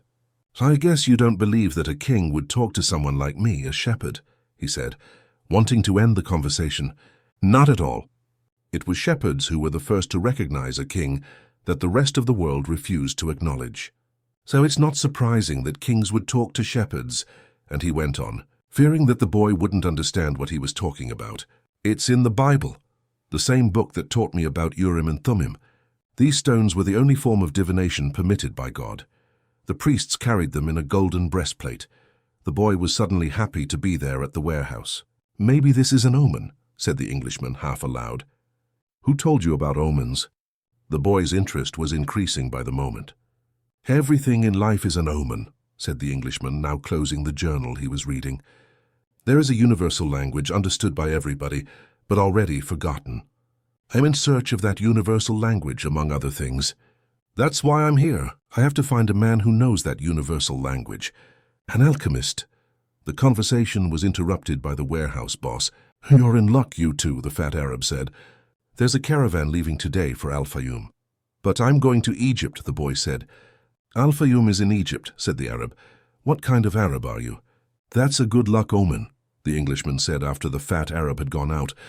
If I could, I'd write a huge encyclopedia just about the words luck and coincidence.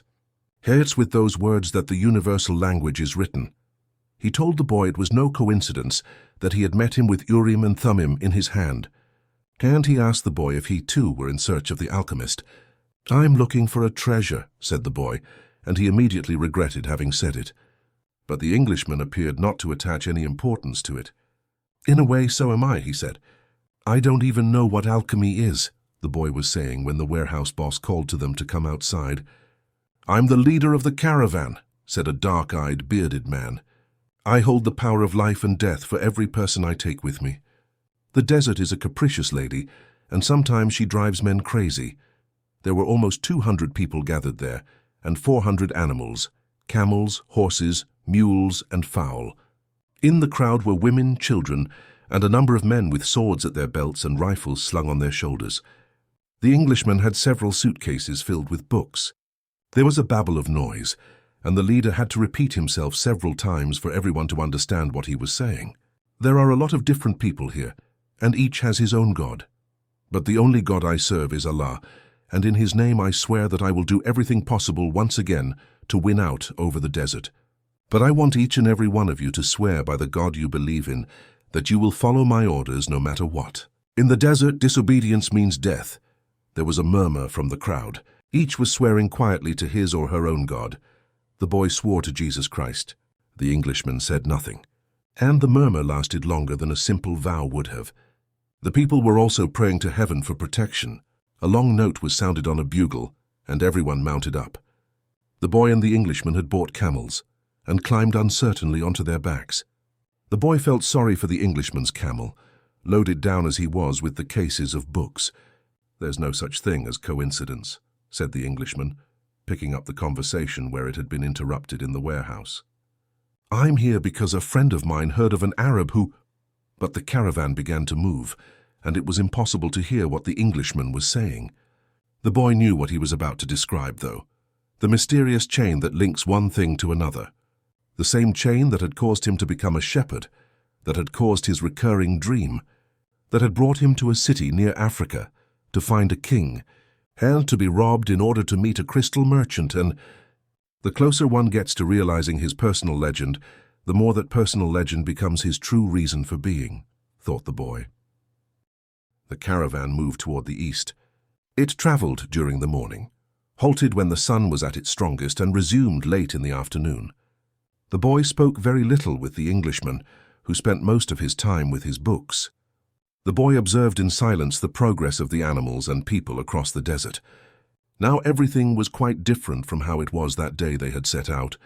Then, there had been confusion and shouting, the cries of children and the whinnying of animals, all mixed with the nervous orders of the guides and the merchants.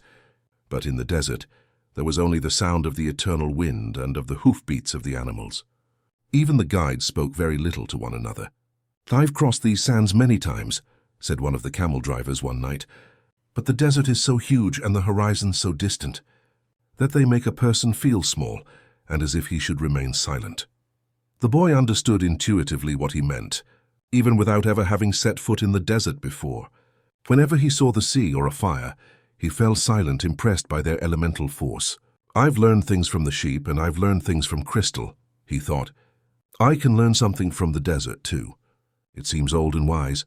The wind never stopped, and the boy remembered the day he had sat at the fort in Tarifa with this same wind blowing in his face. It reminded him of the wool from his sheep who were now seeking food and water in the fields of Andalusia as they always had. They're not my sheep anymore, he said to himself without nostalgia. They must be used to their new shepherd and have probably already forgotten me. That's good. Creatures like the sheep that are used to traveling know about moving on. He thought of the merchant's daughter and was sure that she had probably married. Perhaps to a baker or to another shepherd who could read and could tell her exciting stories. After all, he probably wasn't the only one. But he was excited at his intuitive understanding of the camel driver's comment. Maybe he was also learning the universal language that deals with the past and the present of all people. Hunches, his mother used to call them. The boy was beginning to understand that intuition is really a sudden immersion of the soul into the universal current of life, where the histories of all people are connected, and we are able to know everything, because it's all written there. Maktub, the boy said, remembering the crystal merchant. The desert was all sand in some stretches and rocky in others. When the caravan was blocked by a boulder, it had to go around it. If there was a large rocky area, they had to make a major detour. If the sand was too fine for the animals' hooves, they sought a way where the sand was more substantial. In some places, the ground was covered with the salt of dried-up lakes. The animals balked at such places, and the camel drivers were forced to dismount and unburden their charges. The drivers carried the freight themselves over such treacherous footing, and then reloaded the camels. If a guide were to fall ill or die, the camel drivers would draw lots and appoint a new one. But all this happened for one basic reason. No matter how many detours and adjustments it made, the caravan moved toward the same compass point. Once obstacles were overcome, it returned to its course, sighting on a star that indicated the location of the oasis. When the people saw that star shining in the morning sky, they knew they were on the right course toward water, palm trees, shelter, and other people. It was only the Englishman who was unaware of all this. He was, for the most part, immersed in reading his books. The boy, too, had his book, and he had tried to read it during the first few days of the journey. But he found it much more interesting to observe the caravan and listen to the wind. As soon as he had learned to know his camel better and to establish a relationship with him, he threw the book away. Although the boy had developed a superstition that each time he opened the book he would learn something important, he decided it was an unnecessary burden. He became friendly with the camel driver who traveled alongside him. At night, as they sat around the fire, the boy related to the driver his adventures as a shepherd. During one of these conversations, the driver told of his own life. "I used to live near El Kairam," he said. "I had my orchard, my children, and a life that would change not at all until I died. One year, when the crop was the best ever, we all went to Mecca, and I satisfied the only unmet obligation in my life. I could die happily, and that made me feel good. One day the earth began to tremble, and the Nile overflowed its banks. It was something that I thought could happen only to others, never to me. My neighbors feared they would lose all their olive trees in the flood, and my wife was afraid that we would lose our children. I thought that everything I owned would be destroyed. The land was ruined, and I had to find some other way to earn a living. So now I'm a camel driver. But that disaster taught me to understand the word of Allah. People need not fear the unknown if they are capable of achieving what they need and want. We are afraid of losing what we have, whether it's our life or our possessions and property. But this fear evaporates when we understand that our life stories and the history of the world were written by the same hand. Sometimes their caravan met with another. One always had something that the other needed, as if everything were indeed written by one hand. As they sat around the fire, the camel drivers exchanged information about windstorms and told stories about the desert. At other times, mysterious hooded men would appear. They were Bedouins who did surveillance along the caravan route. They provided warnings about thieves and barbarian tribes. They came in silence and departed the same way, dressed in black garments that showed only their eyes. One night, a camel driver came to the fire where the Englishman and the boy were sitting. "There are rumors of tribal wars," he told them. The three fell silent. The boy noted that there was a sense of fear in the air, even though no one said anything. Once again, he was experiencing the language without words. The universal language. The Englishman asked if they were in danger. "Once you get into the desert, there's no going back," said the camel driver. "And when you can't go back, you have to worry only about the best way of moving forward. The rest is up to Allah, including the danger." And he concluded by saying the mysterious word, "Maktub." "You should pay more attention to the caravan," the boy said to the Englishman, after the camel driver had left. "We make a lot of detours, but we're always heading for the same destination. And you ought to read more about the world. answered the Englishman. Books are like caravans in that respect. The immense collection of people and animals began to travel faster. The days had always been silent, but now even the nights, when the travelers were accustomed to talking around the fires, had also become quiet. And one day, the leader of the caravan made the decision that the fires should no longer be lighted, so as not to attract attention to the caravan. The travelers adopted the practice of arranging the animals in a circle at night, sleeping together in the center as protection against the nocturnal cold. And the leader posted armed sentinels at the fringes of the group. The Englishman was unable to sleep one night. He called to the boy, and they took a walk along the dunes surrounding the encampment. There was a full moon, and the boy told the Englishman the story of his life. The Englishman was fascinated with the part about the progress achieved at the crystal shop after the boy began working there. That's the principle that governs all things, he said. In alchemy, it's called the soul of the world. When you want something with all your heart, that's when you are closest to the soul of the world. It's always a positive force. He also said that this was not just a human gift, that everything on the face of the earth had a soul, whether mineral, vegetable, or animal, or even just a simple thought. Everything on earth is being continuously transformed, because the earth is alive, and it has a soul. We are part of that soul, so we rarely recognize that it is working for us. But in the crystal shop you probably realized that even the glasses were collaborating in your success. The boy thought about that for a while as he looked at the moon and the bleached sands. I have watched the caravan as it crossed the desert, he said. The caravan and the desert speak the same language, and it's for that reason that the desert allows the crossing. It's going to test the caravan's every step to see if it's in time, and if it is, we will make it to the oasis. If either of us had joined this caravan based only on personal courage, but without understanding that language, this journey would have been much more difficult. They stood there looking at the moon. That's the magic of omens, said the boy. I've seen how the guides read the signs of the desert, and how the soul of the caravan speaks to the soul of the desert. The Englishman said, I'd better pay more attention to the caravan, and I'd better read your books, said the boy. They were strange books. They spoke about Mercury, salt, dragons, and kings, and he didn't understand any of it. But there was one idea that seemed to repeat itself throughout all the books. All things are the manifestation of one thing only. In one of the books he learned that the most important text in the literature of alchemy contained only a few lines, and had been inscribed on the surface of an emerald. It's the emerald tablet, said the Englishman, proud that he might teach something to the boy. Well then, why do we need all these books? The boy asked. So that we can understand those few lines, the Englishman answered, without appearing really to believe what he had said. The book that most interested the boy told the stories of the famous alchemists.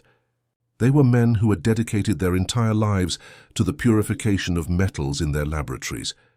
They believed that if a metal were heated for many years, it would free itself of all its individual properties, and what was left would be the soul of the world. This soul of the world allowed them to understand anything on the face of the earth, because it was the language with which all things communicated. They called that discovery the masterwork. It was part liquid and part solid. Can't you just observe men and omens in order to understand the language? The boy asked.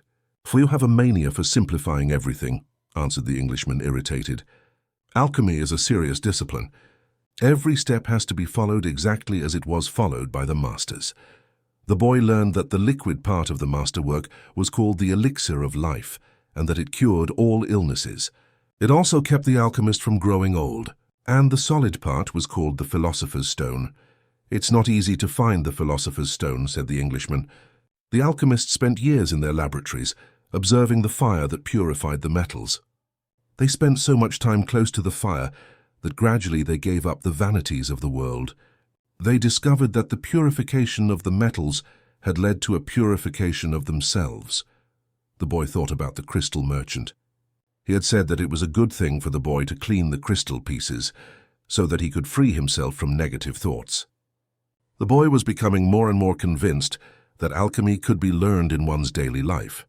Also, said the Englishman, the philosopher's stone has a fascinating property. A small sliver of the stone can transform large quantities of metal into gold. Having heard that, the boy became even more interested in alchemy. He thought that with some patience, He'd be able to transform everything into gold. He read the lives of the various people who had succeeded in doing so: Helvetius, Elias, Fulcanelli, and Geber. They were fascinating stories. Each of them lived out his personal legend to the end. They traveled, spoke with wise men, performed miracles for the incredulous, and owned the philosopher's stone and the elixir of life. But when the boy wanted to learn how to achieve the masterwork, he became completely lost. There were just drawings, coded instructions, and obscure texts. Why do they make things so complicated? He asked the Englishman one night. The boy had noticed that the Englishman was irritable and missed his books. So that those who have the responsibility for understanding can understand, he said. Imagine if everyone went around transforming lead into gold. Gold would lose its value. It's only those who are persistent and willing to study things deeply who achieve the masterwork. That's why I'm here in the middle of the desert. I'm seeking a true alchemist who will help me to decipher the codes. When were these books written? The boy asked. Many centuries ago? They didn't have the printing press in those days, the boy argued. There was no way for everybody to know about alchemy. Why did they use such strange language with so many drawings? The Englishman didn't answer him directly. He said that for the past few days he had been paying attention to how the caravan operated, but that he hadn't learned anything new. The only thing he had noticed was that talk of war was becoming more and more frequent.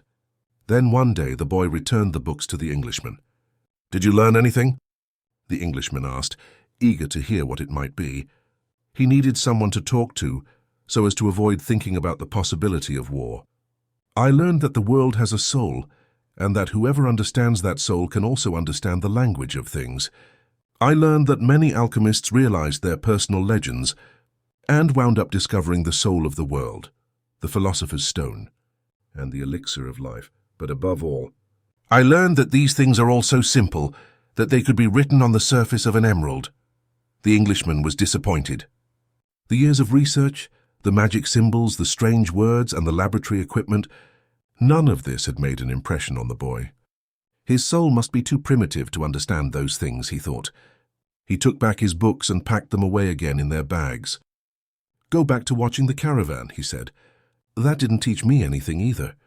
The boy went back to contemplating the silence of the desert and the sand raised by the animals. Everyone has his or her own way of learning things, he said to himself. His way isn't the same as mine, nor mine as his. But we're both in search of our personal legends, and I respect him for that. The caravan began to travel day and night. The hooded Bedouins reappeared more and more frequently, and the camel driver, who had become a good friend of the boys, explained that the war between the tribes had already begun. The caravan would be very lucky to reach the oasis. The animals were exhausted, and the men talked among themselves less and less. The silence was the worst aspect of the night, when the mere groan of a camel, which before had been nothing but the groan of a camel, now frightened everyone, because it might signal a raid. The camel driver, though, seemed not to be very concerned with the threat of war. I'm alive, he said to the boy as they ate a bunch of dates one night, with no fires and no moon. When I'm eating, that's all I think about. If I'm on the march, I just concentrate on marching. If I have to fight, it will be just as good a day to die as any other, because I don't live in either my past or my future. I'm interested only in the present. If you can concentrate always on the present, you'll be a happy man. You'll see that there is life in the desert, that there are stars in the heavens, and that tribesmen fight because they are part of the human race. Life will be a party for you, a grand festival, because life is the moment we're living right now. 2 nights later, as he was getting ready to bed down, the boy looked for the star they followed every night. He thought that the horizon was a bit lower than it had been, because he seemed to see stars on the desert itself. It's the oasis, said the camel driver. Well, why don't we go there right now? The boy asked. Because we have to sleep. The boy awoke as the sun rose. There in front of him, where the small stars had been the night before, was an endless row of date palms stretching across the entire desert. We've done it, said the Englishman, who had also awakened early. But the boy was quiet. He was at home with the silence of the desert, and he was content just to look at the trees. He still had a long way to go to reach the pyramids, and someday this morning would just be a memory. But this was the present moment, the party the camel driver had mentioned, and he wanted to live it as he did the lessons of his past and his dreams of the future. Although the vision of the date palms would someday be just a memory, right now it signified shade, water, and a refuge from the war. Yesterday the camel's groans signaled danger, and now a row of date palms could herald a miracle. The world speaks many languages, the boy thought. The times rush past, and so do the caravans, thought the alchemist, as he watched the hundreds of people and animals arriving at the oasis. People were shouting at the new arrivals, dust obscured the desert sun, and the children of the oasis were bursting with excitement at the arrival of the strangers. The alchemist saw the tribal chiefs greet the leader of the caravan and converse with him at length. But none of that mattered to the alchemist. He had already seen many people come and go, and the desert remained as it was. He had seen kings and beggars walking the desert sands. The dunes were changed constantly by the wind, yet these were the same sands he had known since he was a child. He always enjoyed seeing the happiness that the travelers experienced, when after weeks of yellow sand and blue sky, they first saw the green of the date palms. Maybe God created the desert so that man could appreciate the date trees, he thought. He decided to concentrate on more practical matters. He knew that in the caravan there was a man to whom he was to teach some of his secrets. The omens had told him so. He didn't know the man yet, but his practiced eye would recognize him when he appeared. He hoped that it would be someone as capable as his previous apprentice. I don't know why these things have to be transmitted by word of mouth, he thought. It wasn't exactly that they were secrets. God revealed his secrets easily to all his creatures. He had only one explanation for this fact. Things have to be transmitted this way because they were made up from the pure life, and this kind of life cannot be captured in pictures or words. Because people become fascinated with pictures and words and wind up forgetting the language of the world. The boy couldn't believe what he was seeing. The oasis, rather than being just a well surrounded by a few palm trees, as he had seen once in a geography book, was much larger than many towns back in Spain. There were 300 wells, 50,000 date trees, and innumerable colored tents spread among them. "It looks like 1,001 nights," said the Englishman, impatient to meet with the alchemist. They were surrounded by children, curious to look at the animals and people that were arriving. The men of the oasis wanted to know if they had seen any fighting, and the women competed with one another for access to the cloth and precious stones brought by the merchants.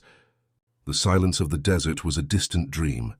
The travelers in the caravan were talking incessantly, laughing and shouting, as if they had emerged from the spiritual world and found themselves once again in the world of people. They were relieved and happy. They had been taking careful precautions in the desert, but the camel driver explained to the boy that oases were always considered to be neutral territories, because the majority of the inhabitants were women and children. There were oases throughout the desert, but the tribesmen fought in the desert, leaving the oases as places of refuge. With some difficulty, the leader of the caravan brought all his people together and gave them his instructions. The group was to remain there at the oasis until the conflict between the tribes was over. Since they were visitors, they would have to share living space with those who lived there and would be given the best accommodations. That was the law of hospitality. Then he asked that everyone, including his own sentinels, hand over their arms to the men appointed by the tribal chieftains. "Those are the rules of war," the leader explained. "The oases may not shelter armies or troops." To the boy's surprise, the Englishman took a chrome-plated revolver out of his bag and gave it to the men who were collecting the arms. "Why a revolver?" he asked. "It helped me to trust in people," the Englishman answered. Meanwhile, the boy thought about his treasure. The closer he got to the realization of his dream, the more difficult things became. It seemed as if what the old king had called beginner's luck were no longer functioning. In his pursuit of the dream, he was being constantly subjected to tests of his persistence and courage. So he could not be hasty nor impatient. If he pushed forward impulsively, he would fail to see the signs and omens left by God along his path. God placed them along my path. He had surprised himself with the thought. Until then, he had considered the omens to be things of this world, like eating or sleeping, or like seeking love or finding a job. He had never thought of them in terms of a language used by God to indicate what he should do. "Don't be impatient," he repeated to himself. "It's like the camel driver said, eat when it's time to eat, and move along when it's time to move along." That first day everyone slept from exhaustion, including the Englishman. The boy was assigned a place far from his friend, in a tent with 5 other young men of about his age. They were people of the desert and clamored to hear his stories about the great cities. The boy told them about his life as a shepherd and was about to tell them of his experiences at the crystal shop when the Englishman came into the tent. "I've been looking for you all morning," he said as he led the boy outside. "I need you to help me find out where the alchemist lives." First, they tried to find him on their own. An alchemist would probably live in a manner that was different from that of the rest of the people at the oasis, and it was likely that in his tent an oven was continuously burning. They searched everywhere and found that the oasis was much larger than they could have imagined. There were hundreds of tents. "We have wasted almost the entire day," said the Englishman, sitting down with the boy near one of the wells. "Maybe we'd better ask someone," the boy suggested. The Englishman didn't want to tell others about his reasons for being at the oasis and couldn't make up his mind. But finally he agreed that the boy who spoke better Arabic than he should do so. The boy approached a woman who had come to the well to fill a goatskin with water. "Good afternoon, ma'am. I'm trying to find out where the alchemist lives here at the oasis." The woman said she had never heard of such a person and hurried away. But before she fled, she advised the boy that he had better not try to converse with women who were dressed in black, because they were married women. He should respect tradition. The Englishman was disappointed. It seemed he had made the long journey for nothing. The boy was also saddened. His friend was in pursuit of his personal legend. And when someone was in such pursuit, the entire universe made an effort to help him succeed. That's what the old king had said. He couldn't have been wrong. "I had never heard of alchemists before," the boy said. "Maybe no one here has either." The Englishman's eyes lit up. "That's it. Maybe no one here knows what an alchemist is. Find out who it is who cures the people's illnesses." Several women dressed in black came to the well for water, but the boy would speak to none of them, despite the Englishman's insistence. Then a man approached. "Do you know someone here who cures people's illnesses?" the boy asked. "Allah cures our illnesses," said the man, clearly frightened of the strangers. "You're looking for witch doctors." He spoke some verses from the Quran and moved on. Another man appeared. He was older and was carrying a small bucket. The boy repeated his question. "Why do you want to find that sort of person?" the Arab asked. "Because my friend here has traveled for many months in order to meet with him," the boy said. "If such a man is here at the oasis, he must be the very powerful one," said the old man after thinking for a few moments. "Not even the tribal chieftains are able to see him when they want to. Only when he consents. Wait for the end of the war. Then leave with the caravan. Don't try to enter into the life of the oasis," he said, and walked away. But the Englishman was exultant. They were on the right track. Finally, a young woman approached who was not dressed in black. She had a vessel on her shoulder, and her head was covered by a veil, but her face was uncovered. The boy approached her to ask about the alchemist. At that moment, it seemed to him that time stood still and the soul of the world surged within him. When he looked into her dark eyes and saw that her lips were poised between a laugh and silence, he learned the most important part of the language that all the world spoke, the language that everyone on earth was capable of understanding in their heart. It was love, something older than humanity, more ancient than the desert, something that exerted the same force whenever 2 pairs of eyes met, as had theirs here at the well. She smiled, and that was certainly an omen. The omen he had been awaiting without even knowing he was for all his life. The omen he had sought to find with his sheep and in his books, in the crystals and in the silence of the desert. It was the pure language of the world. It required no explanation, just as the universe needs none as it travels through endless time. What the boy felt at that moment was that he was in the presence of the only woman in his life, and that with no need for words, she recognized the same thing. He was more certain of it than of anything in the world. He had been told by his parents and grandparents that he must fall in love and really know a person before becoming committed. But maybe people who felt that way had never learned the universal language, because when you know that language, it's easy to understand that someone in the world awaits you, whether it's in the middle of the desert or in some great city. And when 2 such people encounter each other and their eyes meet, the past and the future become unimportant. There is only that moment, and the incredible certainty that everything under the sun has been written by one hand only. It is the hand that evokes love and creates a twin soul for every person in the world. Without such love, one's dreams would have no meaning. Maktub, thought the boy. The Englishman shook the boy. Come on, ask her. The boy stepped closer to the girl, and when she smiled, he did the same. What's your name? He asked. Fatima, the girl said, averting her eyes. That's what some women in my country are called.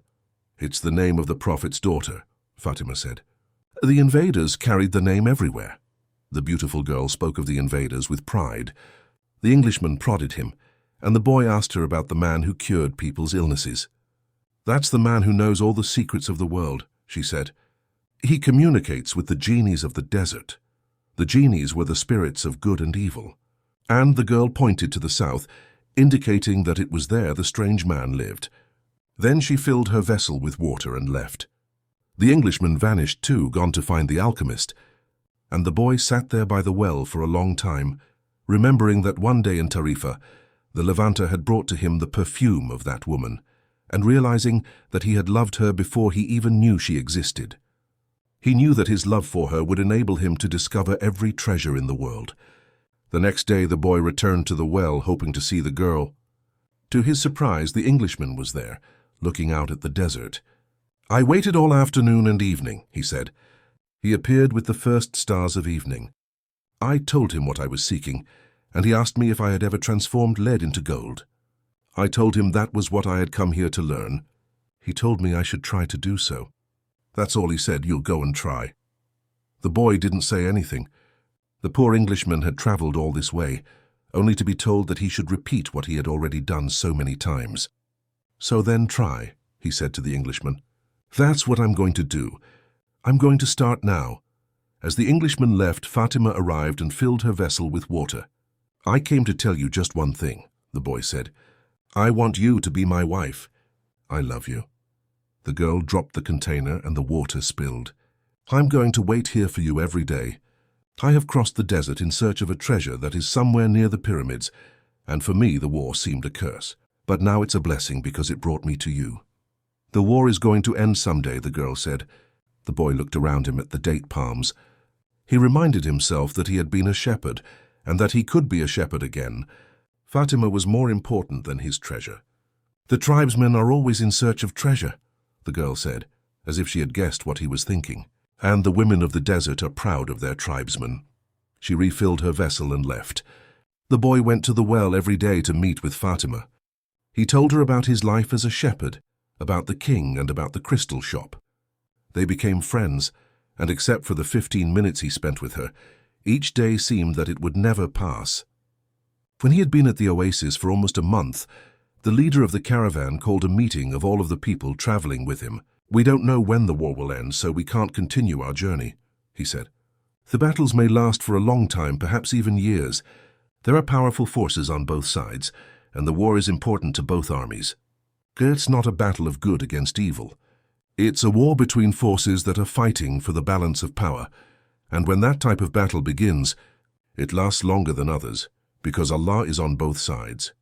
The people went back to where they were living, and the boy went to meet with Fatima that afternoon. He told her about the morning's meeting. The day after we met, Fatima said, you told me that you loved me. Then you taught me something of the universal language and the soul of the world. Because of that, I have become a part of you. The boy listened to the sound of her voice and thought it to be more beautiful than the sound of the wind in the date palms. I have been waiting for you here at this oasis for a long time. I have forgotten about my past, about my traditions and the way in which men of the desert expect women to behave. Ever since I was a child, I have dreamed that the desert would bring me a wonderful present. Now my present has arrived, and it's you. The boy wanted to take her hand, but Fatima's hands held to the handles of her jug. You have told me about your dreams, about the old king and your treasure. And you've told me about omens, so now I fear nothing, because it was those omens that brought you to me. And I am a part of your dream, a part of your personal legend, as you call it. That's why I want you to continue toward your goal. If you have to wait until the war is over, then wait. But if you have to go before then, go on in pursuit of your dream. The dunes are changed by the wind, but the desert never changes. That's the way it will be with our love for each other. Maktub, she said. If I am really a part of your dream, you'll come back one day. The boy was sad as he left her that day. He thought of all the married shepherds he had known. They had a difficult time convincing their wives that they had to go off into distant fields. Love required them to stay with the people they loved. He told Fatima that at their next meeting. The desert takes our men from us, and they don't always return, she said. We know that, and we are used to it. Those who don't return become a part of the clouds, a part of the animals that hide in the ravines, and of the water that comes from the earth. They become a part of everything. They become the soul of the world. Some do come back. And then the other women are happy because they believe that their men may one day return as well. I used to look at those women and envy them their happiness. Now I too will be one of the women who wait. I'm a desert woman and I'm proud of that. I want my husband to wander as free as the wind that shapes the dunes. And if I have to, I will accept the fact that he has become a part of the clouds and the animals and the water of the desert. The boy went to look for the Englishman. He wanted to tell him about Fatima. He was surprised when he saw that the Englishman had built himself a furnace outside his tent. It was a strange furnace, fueled by firewood with a transparent flask heating on top. As the Englishman stared out at the desert, his eyes seemed brighter than they had when he was reading his books. This is the first phase of the job, he said. I have to separate out the sulfur. To do that successfully, I must have no fear of failure. It was my fear of failure that first kept me from attempting the masterwork. Now I'm beginning what I could have started 10 years ago, but I'm happy at least that I didn't wait 20 years. He continued to feed the fire, and the boy stayed on until the desert turned pink in the setting sun. He felt the urge to go out into the desert, to see if its silence held the answers to his questions. He wandered for a while, keeping the date palms of the oasis within sight. He listened to the wind and felt the stones beneath his feet. Here and there he found a shell and realized that the desert in remote times had been a sea. He sat on a stone and allowed himself to become hypnotized by the horizon. He tried to deal with the concept of love as distinct from possession and couldn't separate them. But Fatima was a woman of the desert, and if anything could help him to understand, it was the desert. As he sat there thinking, he sensed movement above him. Looking up, he saw a pair of hawks flying high in the sky. He watched the hawks as they drifted on the wind. Although their flight appeared to have no pattern, it made a certain kind of sense to the boy. It was just that he couldn't grasp what it meant. He followed the movement of the birds, trying to read something into it. Maybe these desert birds could explain to him the meaning of love without ownership. He felt sleepy. In his heart he wanted to remain awake, but he also wanted to sleep. I am learning the language of the world, and everything in the world is beginning to make sense to me. Even the flight of the hawks, he said to himself. And in that mood, he was grateful to be in love. When you are in love, things make even more sense, he thought. Suddenly, one of the hawks made a flashing dive through the sky, attacking the other. As it did so, a sudden fleeting image came to the boy. An army with its swords at the ready riding into the oasis. The vision vanished immediately, but it had shaken him. He had heard people speak of mirages, and had already seen some himself. They were desires that, because of their intensity, materialized over the sands of the desert. But he certainly didn't desire that an army invade the oasis. He wanted to forget about the vision and return to his meditation. He tried again to concentrate on the pink shades of the desert and its stones, but there was something there in his heart that wouldn't allow him to do so. Always heed the omens, the old king had said. The boy recalled what he had seen in the vision and sensed that it was actually going to occur. He rose and made his way back toward the palm trees. Once again he perceived the many languages in the things about him. This time the desert was safe, and it was the oasis that had become dangerous. The camel driver was seated at the base of a palm tree, observing the sunset. He saw the boy appear from the other side of the dunes. An army is coming, the boy said. I had a vision. The desert fills men's hearts with visions, the camel driver answered. But the boy told him about the hawks, that he had been watching their flight and had suddenly felt himself to have plunged to the soul of the world. The camel driver understood what the boy was saying. He knew that any given thing on the face of the earth could reveal the history of all things. One could open a book to any page or look at a person's hand. One could turn a card or watch the flight of the birds. Whatever the thing observed, one could find a connection with his experience of the moment. Actually, it wasn't that those things in themselves revealed anything at all. It was just that people, looking at what was occurring around them, could find a means of penetration to the soul of the world. The desert was full of men who earned their living based on the ease with which they could penetrate to the soul of the world. They were known as seers, and they were held in fear by women and the elderly. Tribesmen were also wary of consulting them because it would be impossible to be effective in battle if one knew that he was fated to die. The tribesmen preferred the taste of battle and the thrill of not knowing what the outcome would be. The future was already written by Allah, and what he had written was always for the good of man. So the tribesmen lived only for the present, because the present was full of surprises, and they had to be aware of many things. Where was the enemy's sword? Where was his horse? What kind of blow should one deliver next in order to remain alive? The camel driver was not a fighter, and he had consulted with seers. Many of them had been right about what they said, while some had been wrong. Then one day the oldest seer he had ever sought out, and the one most to be feared, had asked why the camel driver was so interested in the future. "Well, so I can do things," he had responded, "and so I can change those things that I don't want to happen." "But then they wouldn't be a part of your future," the seer had said. "Well, maybe I just want to know the future, so I can prepare myself for what's coming." "If good things are coming, they will be a pleasant surprise," said the seer. "If bad things are, and you know in advance, you will suffer greatly before they even occur." "I want to know about the future because I'm a man," the camel driver had said to the seer, "and men always live their lives based on the future." The seer was a specialist in the casting of twigs. He threw them on the ground and made interpretations based on how they fell. That day he didn't make a cast. He wrapped the twigs in a piece of cloth and put them back in his bag. "I make my living forecasting the future for people," he said. "I know the science of the twigs, and I know how to use them to penetrate to the place where all is written.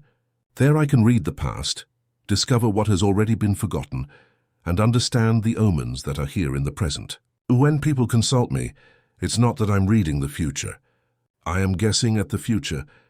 The future belongs to God, and it is only He who reveals it under extraordinary circumstances. How do I guess at the future? Based on the omens of the present. The secret is here in the present.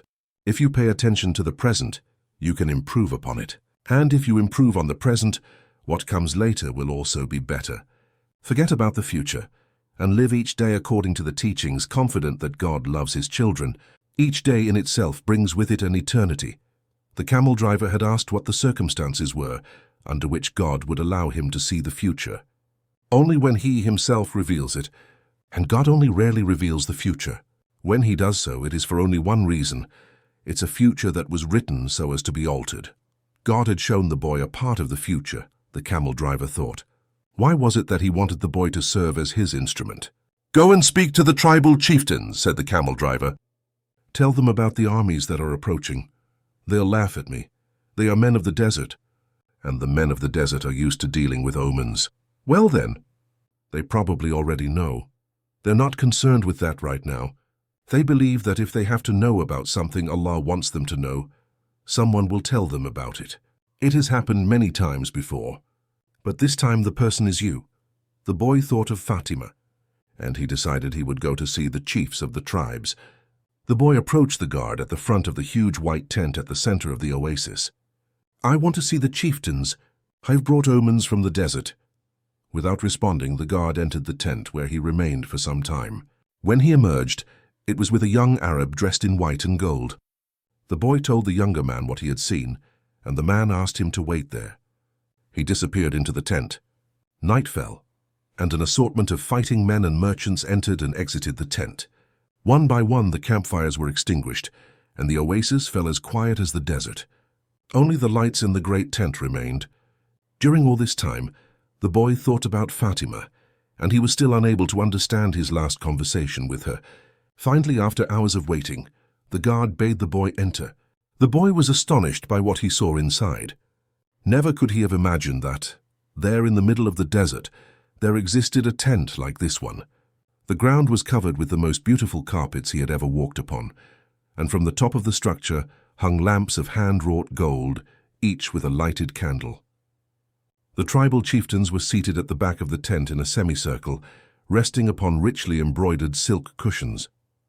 Servants came and went with silver trays laden with spices and tea. Other servants maintained the fires in the hookahs. The atmosphere was suffused with the sweet scent of smoke. There were 8 chieftains, but the boy could see immediately which of them was the most important. An Arab dressed in white and gold, seated at the center of the semicircle. At his side was the young Arab the boy had spoken with earlier. "Who is this stranger who speaks of omens?" asked one of the chieftains, eyeing the boy. "It is I," the boy answered, and he told what he had seen. "Why would the desert reveal such things to a stranger when it knows that we have been here for generations?" said another of the chieftains. "Because my eyes are not yet accustomed to the desert," the boy said.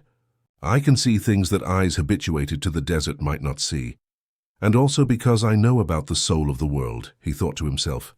"The oasis is neutral ground. No one attacks an oasis," said a third chieftain. "I can only tell you what I saw. If you don't want to believe me, you don't have to do anything about it." The men fell into an animated discussion. They spoke in an Arabic dialect that the boy didn't understand. But when he made to leave, the guard told him to stay. The boy became fearful. The omens told him that something was wrong. He regretted having spoken to the camel driver about what he had seen in the desert. Suddenly, the elder at the center smiled almost imperceptibly, and the boy felt better. The man hadn't participated in the discussion, and in fact hadn't said a word up to that point. But the boy was already used to the language of the world, and he could feel the vibrations of peace throughout the tent. Now his intuition was that he had been right in coming. The discussion ended. The chieftains were silent for a few moments as they listened to what the old man was saying. Then he turned to the boy. This time his expression was cold and distant. 2,000 years ago, in a distant land, a man who believed in dreams was thrown into a dungeon and then sold as a slave, the old man said, now in the dialect the boy understood. Our merchants bought that man and brought him to Egypt. All of us know that whoever believes in dreams also knows how to interpret them, the elder continued. When the Pharaoh dreamed of cows that were thin and cows that were fat, this man I'm speaking of rescued Egypt from famine. His name was Joseph. He too was a stranger in a strange land like you, and he was probably about your age. He paused, and his eyes were still unfriendly. We always observed the tradition. The tradition saved Egypt from famine in those days, and made the Egyptians the wealthiest of peoples.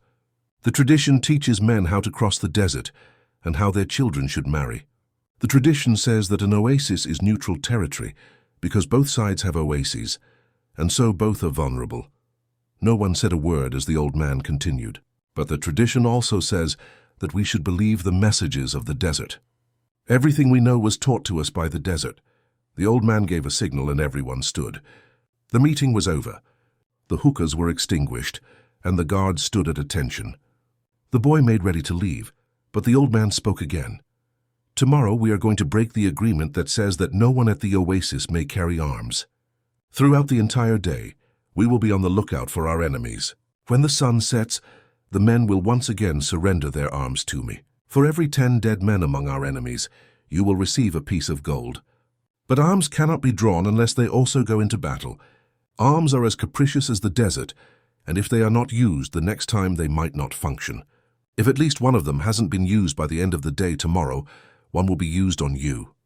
When the boy left the tent, the oasis was illuminated only by the light of the full moon. He was 20 minutes from his tent and began to make his way there. He was alarmed by what had happened. He had succeeded in reaching through to the soul of the world, and now the price for having done so might be his life. It was a frightening bet, but he had been making risky bets ever since the day he had sold his sheep to pursue his personal legend. And as the camel driver had said, to die tomorrow was no worse than dying on any other day. Every day was there to be lived, or to mark one's departure from this world. Everything depended on one word, maktub. Walking along in the silence, he had no regrets. If he died tomorrow, it would be because God was not willing to change the future. He would at least have died after having crossed the strait, after having worked in a crystal shop, and after having known the silence of the desert and Fatima's eyes. He had lived every one of his days intensely since he had left home so long ago. If he died tomorrow, he would already have seen more than other shepherds, and he was proud of that. Suddenly he heard a thundering sound, and he was thrown to the ground by a wind such as he had never known. The area was swirling in dust so intense that it hid the moon from view. Before him was an enormous white horse, rearing over him with a frightening scream. When the blinding dust had settled a bit, the boy trembled at what he saw. Astride the animal was a horseman, dressed completely in black with a falcon perched on his left shoulder. He wore a turban, and his entire face except for his eyes was covered with a black kerchief. He appeared to be a messenger from the desert, but his presence was much more powerful than that of a mere messenger. The strange horseman drew an enormous curved sword from a scabbard mounted on his saddle.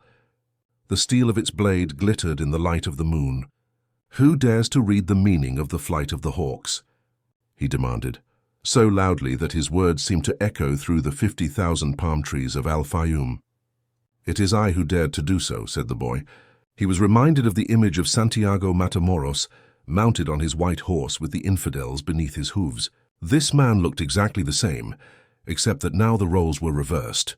"It is I who dared to do so," he repeated, and he lowered his head to receive a blow from the sword.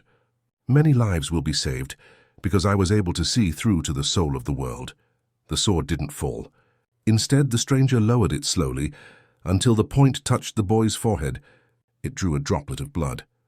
The horseman was completely immobile, as was the boy. It didn't even occur to the boy to flee. In his heart he felt a strange sense of joy. He was about to die in pursuit of his personal legend. And for Fatima, the omens had been true after all. Here he was, face to face with his enemy, but there was no need to be concerned about dying. The soul of the world awaited him, and he would soon be a part of it. And tomorrow his enemy would also be a part of that soul. The stranger continued to hold the sword at the boy's forehead. "Why did you read the flight of the birds?" "I read only what the birds wanted to tell me. They wanted to save the oasis. Tomorrow all of you will die because there are more men at the oasis than you have." The sword remained where it was. "Who are you to change what Allah has willed? Allah created the armies, and He also created the hawks. Allah taught me the language of the birds. Everything has been written by the same hand," the boy said, remembering the camel driver's words. The stranger withdrew the sword from the boy's forehead, and the boy felt immensely relieved. But he still couldn't flee. "Be careful with your prognostications," said the stranger. "When something is written, there is no way to change it." "All I saw was an army," said the boy. "I didn't see the outcome of the battle." The stranger seemed satisfied with the answer, but he kept the sword in his hand. "What is a stranger doing in a strange land?" "I am following my personal legend. It's not something you would understand." The stranger placed his sword in its scabbard, and the boy relaxed. "I had to test your courage," the stranger said. "Courage is the quality most essential to understanding the language of the world." The boy was surprised. The stranger was speaking of things that very few people knew about. "You must not let up, even after having come so far," he continued. "You must love the desert, but never trust it completely. Because the desert tests all men. It challenges every step and kills those who become distracted." What he said reminded the boy of the old king.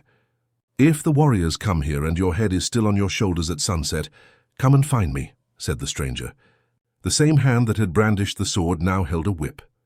The horse reared again, raising a cloud of dust. "Where do you live?"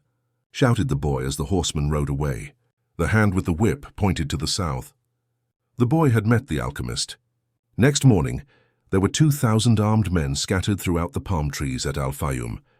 Before the sun had reached its high point, 500 tribesmen appeared on the horizon. The mounted troops entered the oasis from the north. It appeared to be a peaceful expedition, but they all carried arms hidden in their robes. When they reached the white tent at the center of Al-Fayoum, they withdrew their scimitars and rifles, and they attacked an empty tent. The men of the oasis surrounded the horsemen from the desert, and within half an hour, all but one of the intruders were dead. The children had been kept at the other side of a grove of palm trees, and saw nothing of what had happened. The women had remained in their tents, praying for the safekeeping of their husbands, and saw nothing of the battle either. Were it not for the bodies there on the ground, it would have appeared to be a normal day at the oasis. The only tribesman spared was the commander of the battalion. That afternoon he was brought before the tribal chieftains, who asked him why he had violated the tradition. The commander said that his men had been starving and thirsty, exhausted from many days of battle, and had decided to take the oasis so as to be able to return to the war. The tribal chieftain said that he felt sorry for the tribesmen, but that the tradition was sacred. He condemned the commander to death without honor. Rather than being killed by a blade or a bullet, he was hanged from a dead palm tree, where his body twisted in the desert wind. The tribal chieftain called for the boy and presented him with 50 pieces of gold. He repeated his story about Joseph of Egypt and asked the boy to become the counselor of the oasis. When the sun had set and the first stars made their appearance, the boy started to walk to the south. He eventually sighted a single tent, and a group of Arabs passing by told the boy that it was a place inhabited by genies. But the boy sat down and waited. Not until the moon was high did the alchemist ride into view. He carried 2 dead hawks over his shoulder. "I am here," the boy said. "You shouldn't be here," the alchemist answered. "Or is it your personal legend that brings you here? With the wars between the tribes, it's impossible to cross the desert, so I have come here." The alchemist dismounted from his horse and signaled that the boy should enter the tent with him. It was a tent like many at the oasis. The boy looked around for the ovens and other apparatus used in alchemy, but saw none. There were only some books in a pile, a small cooking stove, and the carpets covered with mysterious designs. "Sit down. We'll have something to drink and eat these hawks," said the alchemist.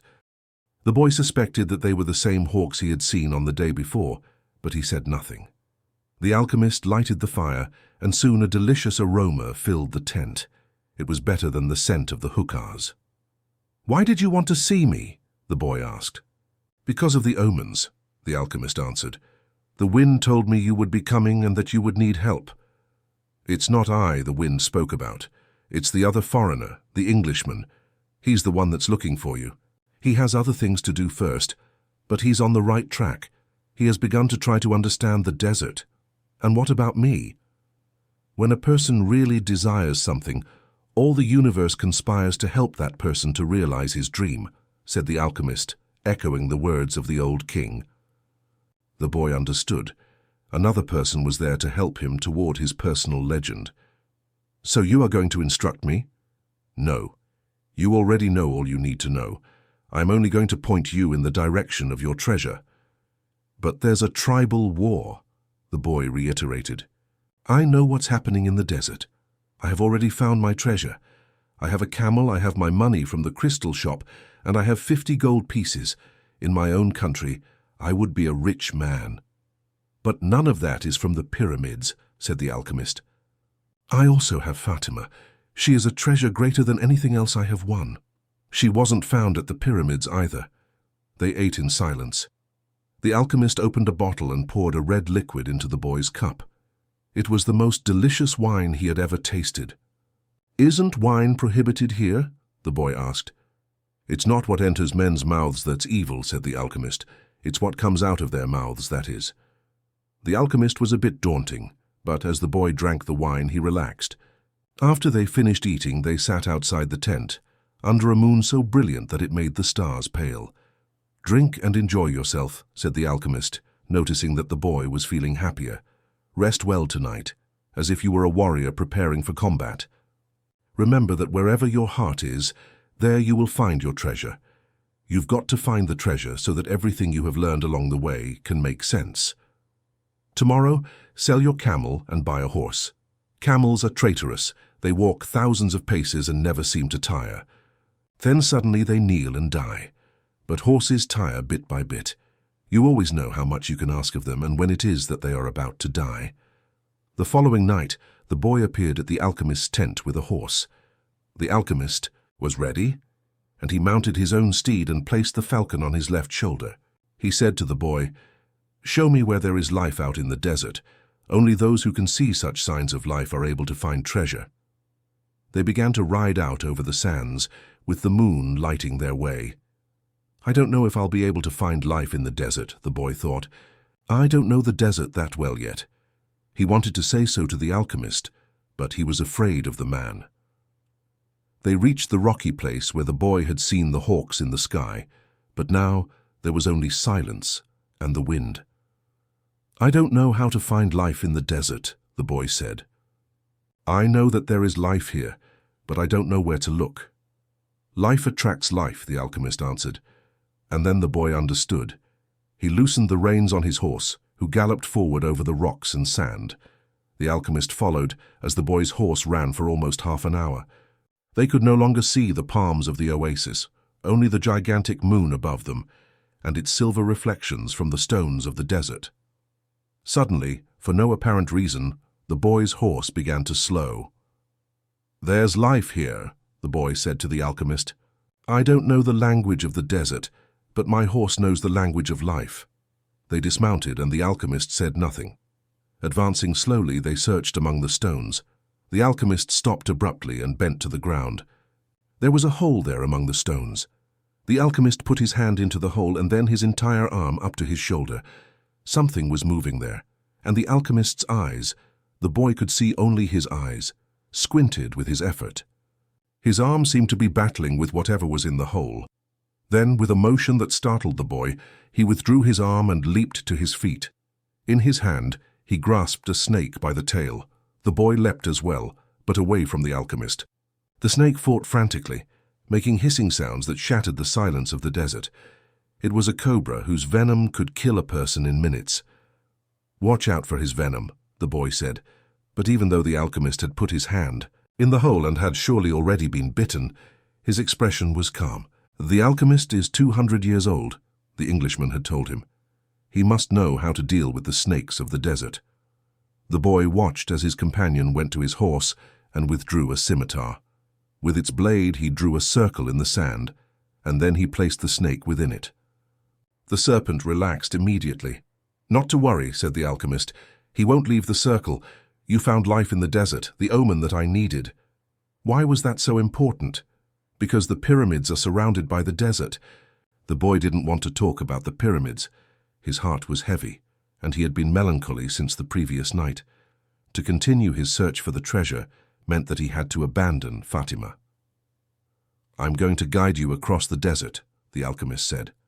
"I want to stay at the oasis," the boy answered. "I've found Fatima, and as far as I'm concerned, she's worth more than treasure." "Fatima is a woman of the desert," said the alchemist. "She knows that men have to go away in order to return, and she already has her treasure. It's you. Now she expects that you will find what it is you're looking for. Well, what if I decide to stay? Let me tell you what will happen. You'll be the counselor of the oasis. You have enough gold to buy many sheep and many camels. You'll marry Fatima, and you'll both be happy for a year. You'll learn to love the desert, and you'll get to know every one of the 50,000 palms. You'll watch them as they grow, demonstrating how the world is always changing. And you'll get better and better at understanding omens, because the desert is the best teacher there is. Sometime during the second year, you'll remember about the treasure. The omens will begin insistently to speak of it, and you'll try to ignore them.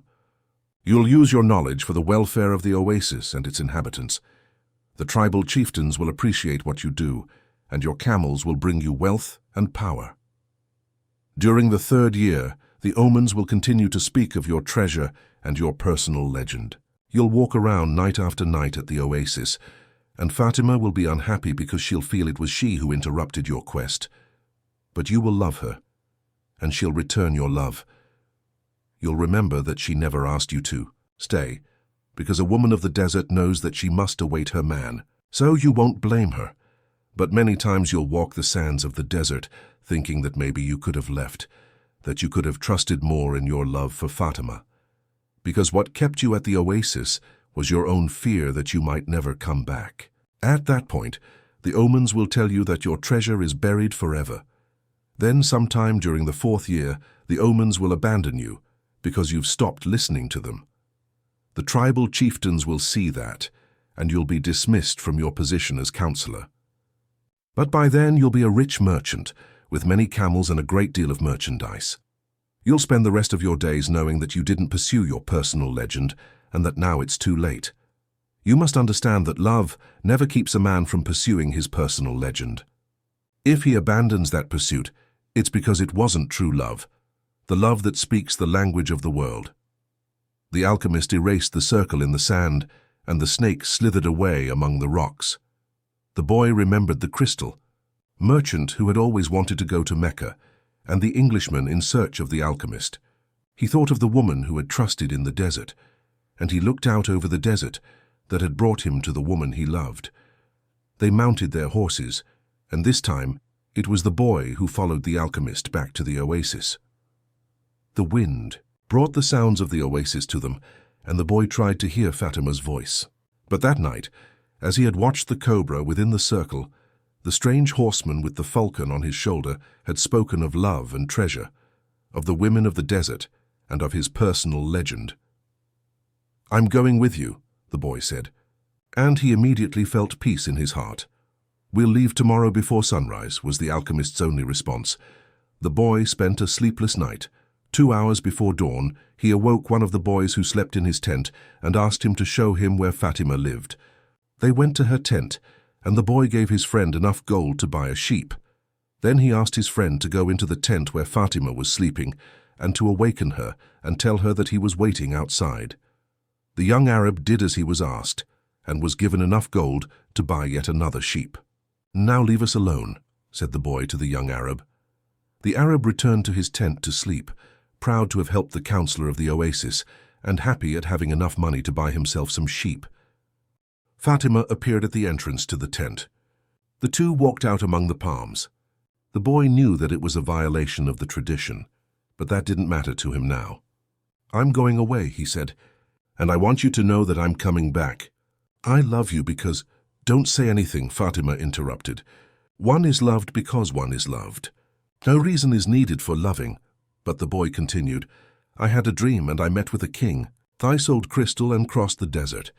And because the tribes declared war, I went to the well seeking the alchemist. So I love you because the entire universe conspired to help me find you." The two embraced. It was the first time either had touched the other. "I'll be back," the boy said. "Before this, I always looked to the desert with longing," said Fatima. "Now it will be with hope. My father went away one day, but he returned to my mother, and he has always come back since then." They said nothing else. They walked a bit farther among the palms, and then the boy left her at the entrance to her tent. "I'll return just as your father came back to your mother," he said. He saw that Fatima's eyes were filled with tears. "You're crying?" "I'm a woman of the desert," she said, averting her face. "But above all, I'm a woman." Fatima went back to her tent, and when daylight came, she went out to do the chores she had done for years. But everything had changed. The boy was no longer at the oasis, and the oasis would never again have the same meaning it had had only yesterday. It would no longer be a place with 50,000 palm trees and 300 wells, where the pilgrims arrived relieved at the end of their long journeys. From that day on, the oasis would be an empty place for her. From that day on, it was the desert that would be important. She would look to it every day, and would try to guess which star the boy was following in search of his treasure. She would have to send her kisses on the wind, hoping that the wind would touch the boy's face and would tell him that she was alive, that she was waiting for him, a woman awaiting a courageous man in search of his treasure. From that day on, the desert would represent only one thing to her, the hope for his return. "Don't think about what you've left behind," the alchemist said to the boy as they began to ride across the sands of the desert. "Everything is written in the soul of the world, and there it will stay forever. Men dream more about coming home than about leaving," the boy said. He was already reaccustomed to the desert's silence. "If what one finds is made of pure matter, it will never spoil, and one can always come back. If what you had found was only a moment of light, like the explosion of a star, you would find nothing on your return." The man was speaking the language of alchemy, but the boy knew that he was referring to Fatima. It was difficult not to think about what he had left behind. The desert with its endless monotony put him to dreaming.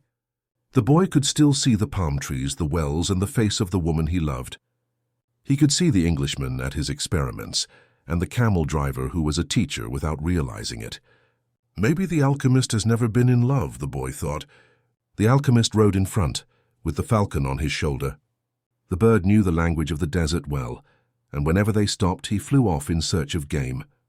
On the first day, he returned with a rabbit, and on the second with 2 birds. At night, they spread their sleeping gear and kept their fires hidden.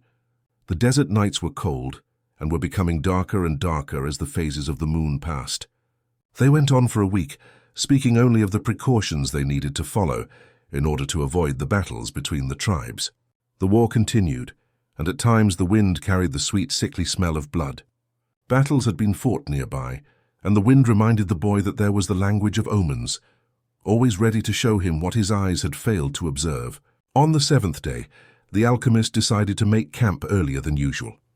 The falcon flew off to find game, and the alchemist offered his water container to the boy. "You are almost at the end of your journey," said the alchemist. "I congratulate you for having pursued your personal legend."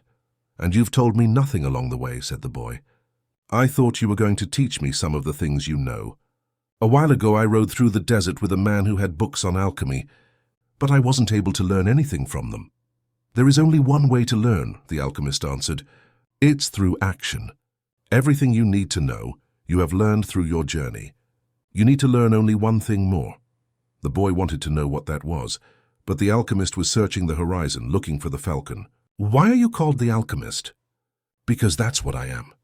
"And what went wrong when other alchemists tried to make gold and were unable to do so?" "They were looking only for gold," his companion answered. "They were seeking the treasure of their personal legend, without wanting actually to live out the personal legend. What is it that I still need to know?" the boy asked. But the alchemist continued to look to the horizon. And finally the falcon returned with their meal. They dug a hole and lit their fire in it, so that the light of the flames would not be seen. "I'm an alchemist simply because I'm an alchemist," he said as he prepared the meal. "I learned the science from my grandfather, who learned from his father, and so on back to the creation of the world. In those times the masterwork could be written simply on an emerald. But men began to reject simple things and to write tracts, interpretations, and philosophical studies. They also began to feel that they knew a better way than others had. Yet the emerald tablet is still alive today. What was written on the emerald tablet?" the boy wanted to know.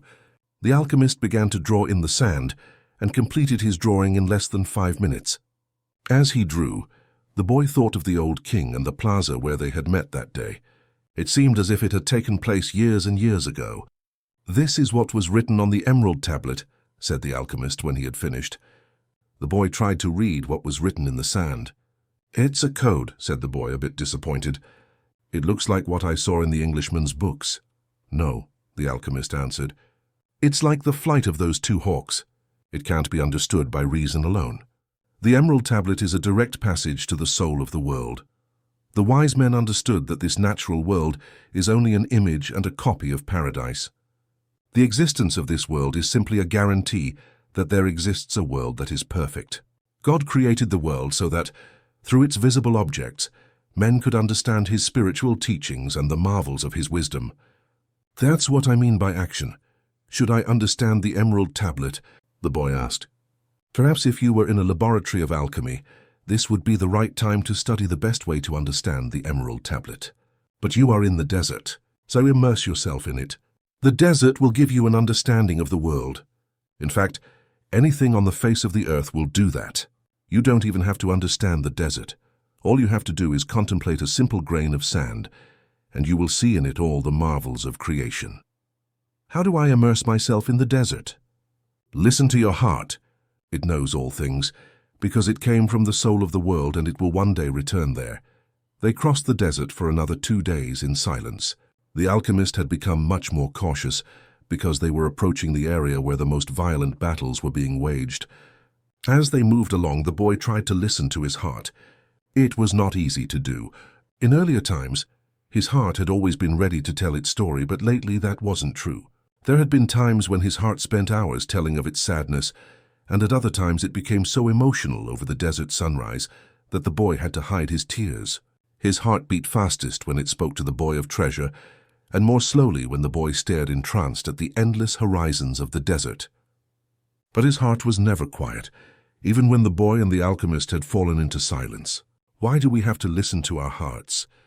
the boy asked when they had made camp that day. "Because wherever your heart is, that is where you'll find your treasure." "But my heart is agitated," the boy said. "It has its dreams, it gets emotional, and it's become passionate over a woman of the desert. It asks things of me, and it keeps me from sleeping many nights when I'm thinking about her." "Well, that's good. Your heart is alive. Keep listening to what it has to say." During the next 3 days, The two travelers passed by a number of armed tribesmen and saw others on the horizon. The boy's heart began to speak of fear. It told him stories it had heard from the soul of the world, stories of men who sought to find their treasure and never succeeded. Sometimes it frightened the boy with the idea that he might not find his treasure, or that he might die there in the desert. At other times it told the boy that it was satisfied. It had found love and riches. "My heart is a traitor," the boy said to the alchemist when they had paused to rest the horses. "It doesn't want me to go on." "That makes sense," the alchemist answered. "Naturally, it's afraid that in pursuing your dream, you might lose everything you've won." "Well then, why should I listen to my heart?" "Because you will never again be able to keep it quiet. Even if you pretend not to have heard what it tells you, it will always be there inside you, repeating to you what you're thinking about life and about the world." "You mean I should listen even if it's treasonous?" "Treason is a blow that comes unexpectedly. If you know your heart well, it will never be able to do that to you, because you'll know its dreams and wishes and will know how to deal with them. You will never be able to escape from your heart. So it's better to listen to what it has to say. That way you'll never have to fear an unanticipated blow." The boy continued to listen to his heart as they crossed the desert. He came to understand its dodges and tricks, and to accept it as it was. He lost his fear and forgot about his need to go back to the oasis because one afternoon his heart told him that it was happy. "Even though I complain sometimes," it said, "it's because I'm the heart of a person, and people's hearts are that way. People are afraid to pursue their most important dreams because they feel that they don't deserve them, or that they'll be unable to achieve them. Their hearts become fearful just thinking of loved ones who go away forever, or of moments that could have been good but weren't, or of treasures that might have been found but were forever hidden in the sands. Because when these things happen, we suffer terribly. My heart is afraid that it will have to suffer," the boy told the alchemist one night as they looked up at the moonless sky. "Tell your heart that the fear of suffering is worse than the suffering itself, and that no heart has ever suffered when it goes in search of its dreams, because every second of the search is a second's encounter with God and with eternity. Every second of the search is an encounter with God," the boy told his heart. "When I have been truly searching for my treasure, every day has been luminous because I've known that every hour was a part of the dream that I would find it. When I have been truly searching for my treasure, I've discovered things along the way that I never would have seen had I not had the courage to try things that seemed impossible for a shepherd to achieve." So his heart was quiet for an entire afternoon. That night the boy slept deeply, and when he awoke, his heart began to tell him things that came from the soul of the world. It said that all people who are happy have God within them, and that happiness could be found in a grain of sand from the desert, as the alchemist had said. Because a grain of sand is a moment of creation, and the universe has taken millions of years to create it. Everyone on earth has a treasure that awaits him, his heart said. We people's hearts seldom say much about those treasures because people no longer want to go in search of them. We speak of them only to children. Later, we simply let life proceed in its own direction, toward its own fate. But unfortunately, very few follow the path laid out for them, the path to their personal legends and to happiness. Most people see the world as a threatening place, and because they do, the world turns out indeed to be a threatening place. So their hearts, speak more and more softly. We never stop speaking out, but we begin to hope that our words won't be heard.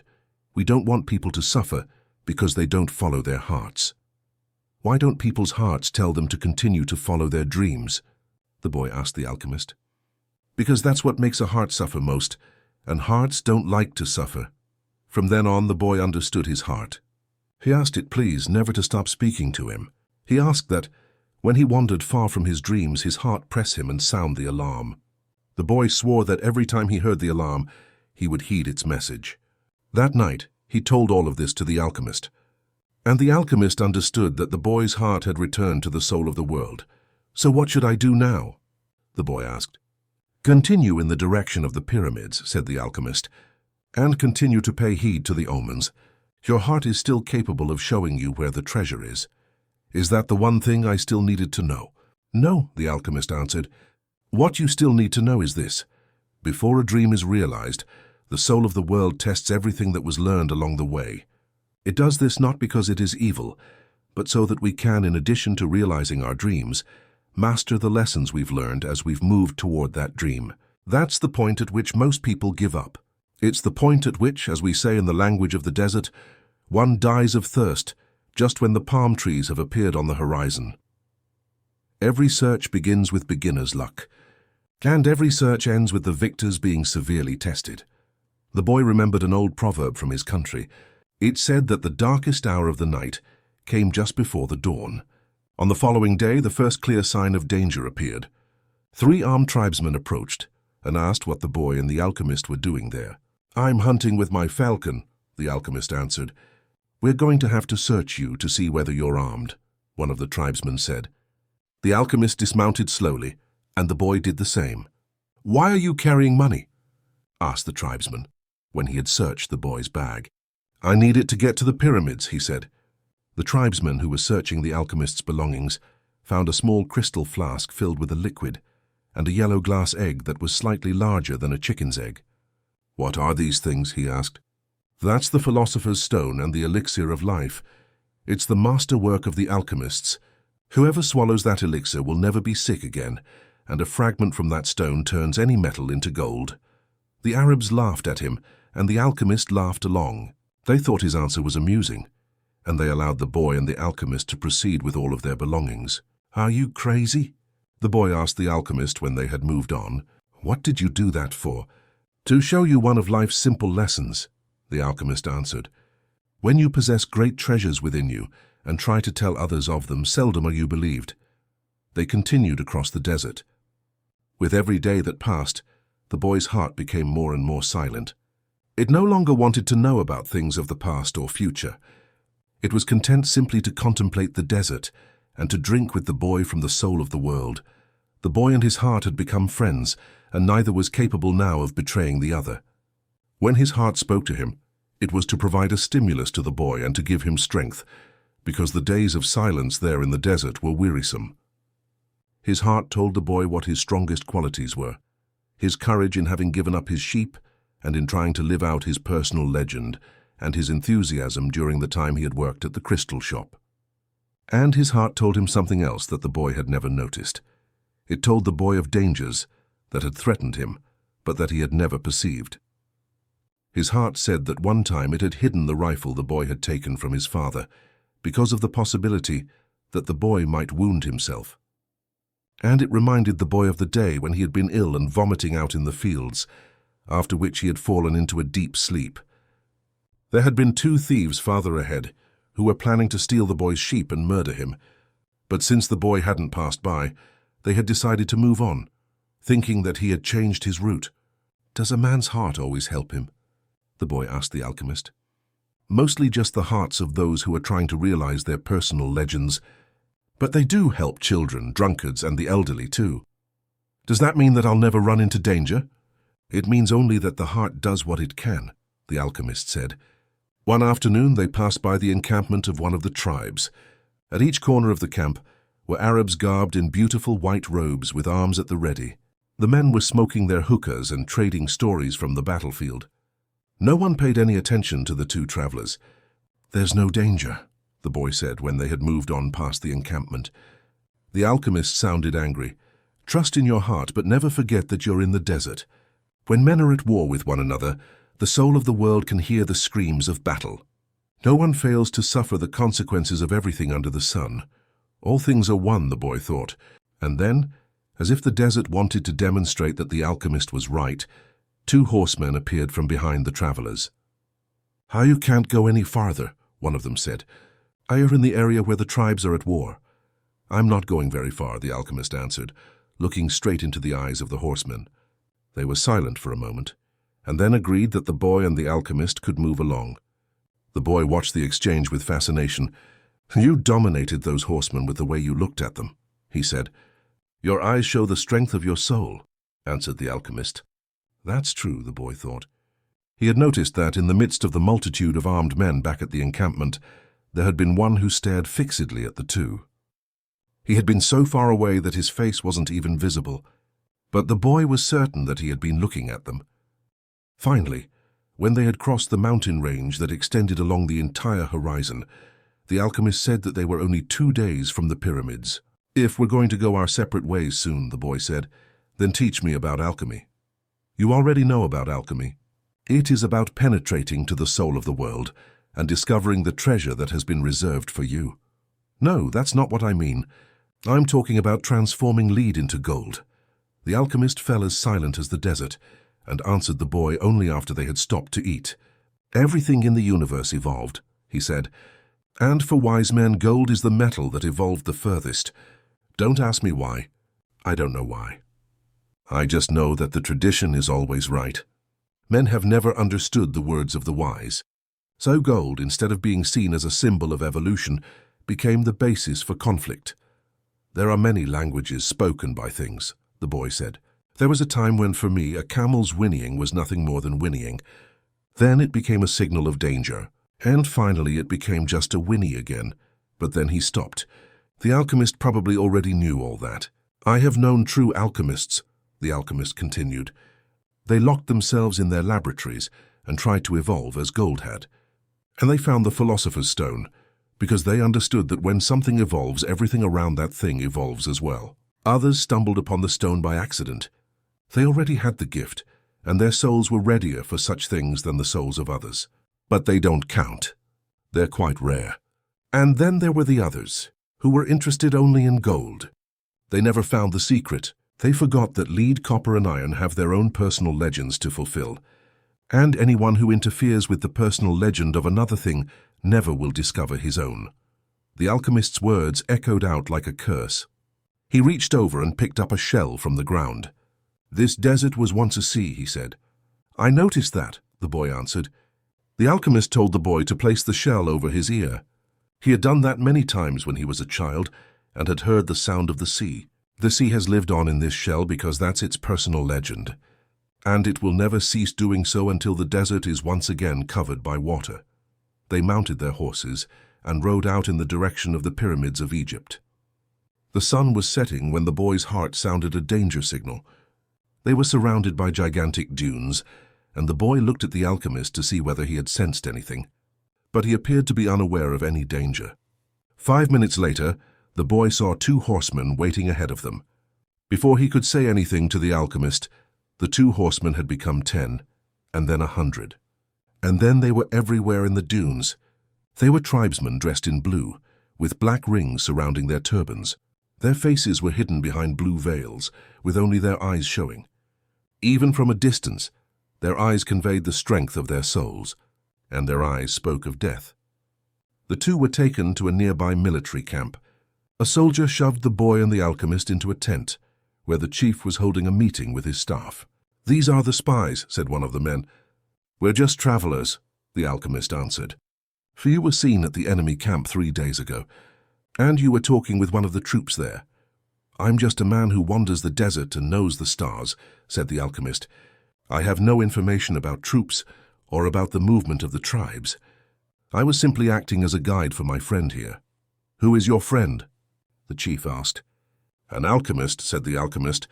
"He understands the forces of nature, and he wants to show you his extraordinary powers." The boy listened quietly and fearfully. "What is a foreigner doing here?" asked another of the men. "He has brought money to give to your tribe," said the alchemist before the boy could say a word. And seizing the boy's bag, the alchemist gave the gold coins to the chief. The Arab accepted them without a word. There was enough there to buy a lot of weapons. "What is an alchemist?" he asked finally. "It's a man who understands nature and the world. If he wanted to, he could destroy this camp just with the force of the wind." The men laughed. They were used to the ravages of war and knew that the wind could not deliver them a fatal blow. Yet each felt his heart beat a bit faster. They were men of the desert, and they were fearful of sorcerers. "I want to see him do it," said the chief. "He needs 3 days," answered the alchemist. "He is going to transform himself into the wind, just to demonstrate his powers. If he can't do so, we humbly offer you our lives for the honor of your tribe." "You can't offer me something that is already mine," the chief said arrogantly. But he granted the travelers 3 days. The boy was shaking with fear, but the alchemist helped him out of the tent. "Don't let them see that you're afraid," the alchemist said. "They are brave men and they despise cowards. But the boy couldn't even speak. He was able to do so only after they had walked through the center of the camp. There was no need to imprison them. The Arabs simply confiscated their horses. So once again, the world had demonstrated its many languages. The desert only moments ago had been endless and free, and now it was an impenetrable wall. "You gave them everything I had," the boy said. "Everything I've saved in my entire life." "Well, what good would it be to you if you had to die?" The alchemist answered. "Your money saved us for 3 days. It's not often that money saves a person's life." But the boy was too frightened to listen to words of wisdom. He had no idea how he was going to transform himself into the wind. He wasn't an alchemist. The alchemist asked one of the soldiers for some tea and poured some on the boy's wrists. A wave of relief washed over him, and the alchemist muttered some words that the boy didn't understand. "Don't give in to your fears," said the alchemist, in a strangely gentle voice. "If you do, you won't be able to talk to your heart. But I have no idea how to turn myself into the wind. If a person is living out his personal legend, he knows everything he needs to know. There is only one thing that makes a dream impossible to achieve: the fear of failure. I'm not afraid of failing. It's just that I don't know how to turn myself into the wind." "Well, you'll have to learn. Your life depends on it. But what if I can't? Then you'll die in the midst of trying to realize your personal legend. That's a lot better than dying like millions of other people who never even knew what their personal legends were. But don't worry," the alchemist continued. "Usually the threat of death makes people a lot more aware of their lives." The first day passed. There was a major battle nearby, and a number of wounded were brought back to the camp. The dead soldiers were replaced by others, and life went on. "Death doesn't change anything," the boy thought. "You could have died later on," a soldier said to the body of one of his companions. "I could have died after peace had been declared. But in any case, you were going to die." At the end of the day, the boy went looking for the alchemist, who had taken his falcon out into the desert. "I still have no idea how to turn myself into the wind," the boy repeated. "Remember what I told you. The world is only the visible aspect of God, and that what alchemy does is to bring spiritual perfection into contact with the material plane." "What are you doing?" "Feeding my falcon." "If I'm not able to turn myself into the wind, we're going to die," the boy said. "Why feed your falcon?" "You're the one who may die," the alchemist said. "I already know how to turn myself into the wind." On the second day, the boy climbed to the top of a cliff near the camp. The sentinels allowed him to go.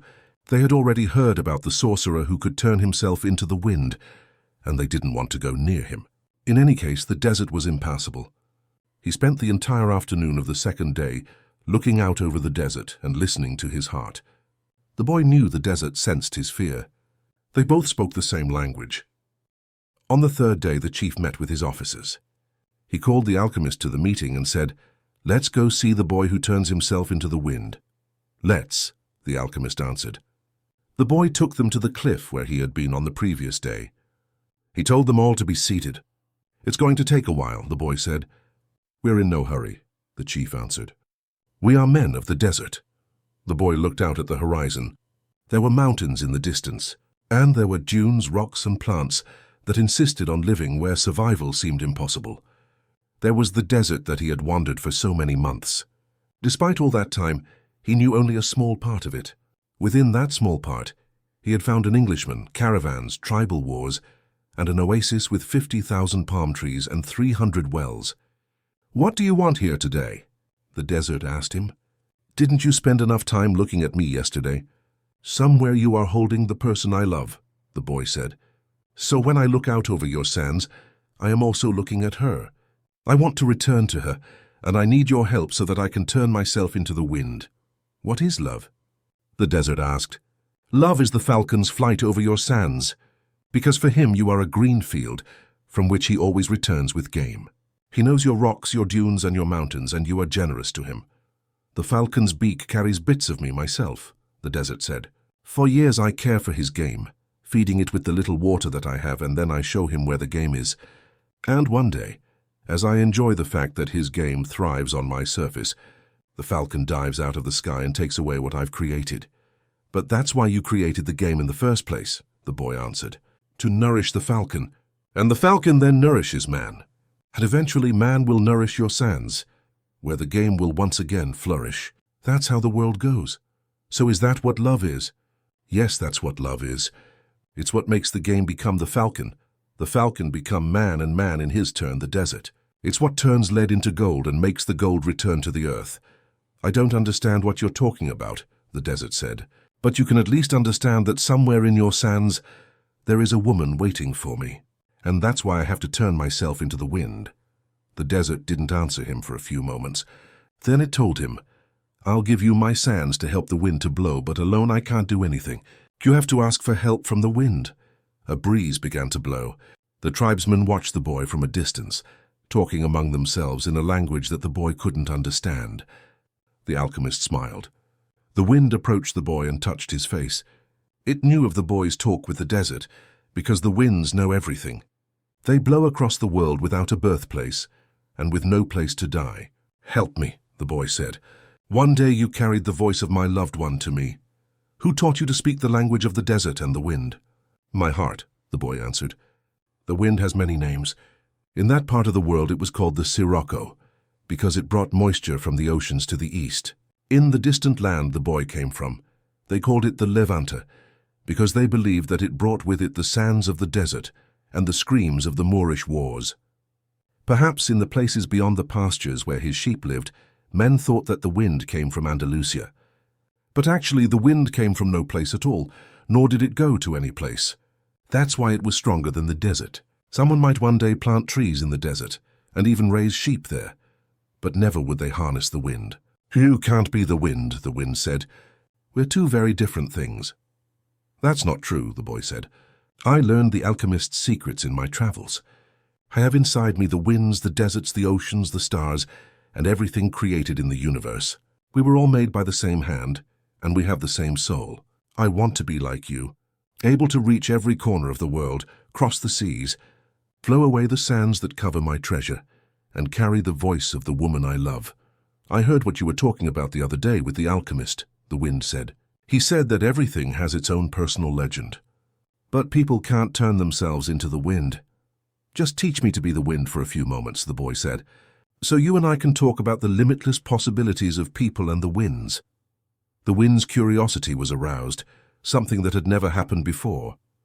It wanted to talk about those things, but it didn't know how to turn a man into the wind. And look how many things the wind already knew how to do. It created deserts, sank ships, felled entire forests, and blew through cities filled with music and strange noises. It felt that it had no limits, yet here was a boy saying that there were other things the wind should be able to do. This is what we call love, the boy said, seeing that the wind was close to granting what he requested. When you are loved, you can do anything in creation.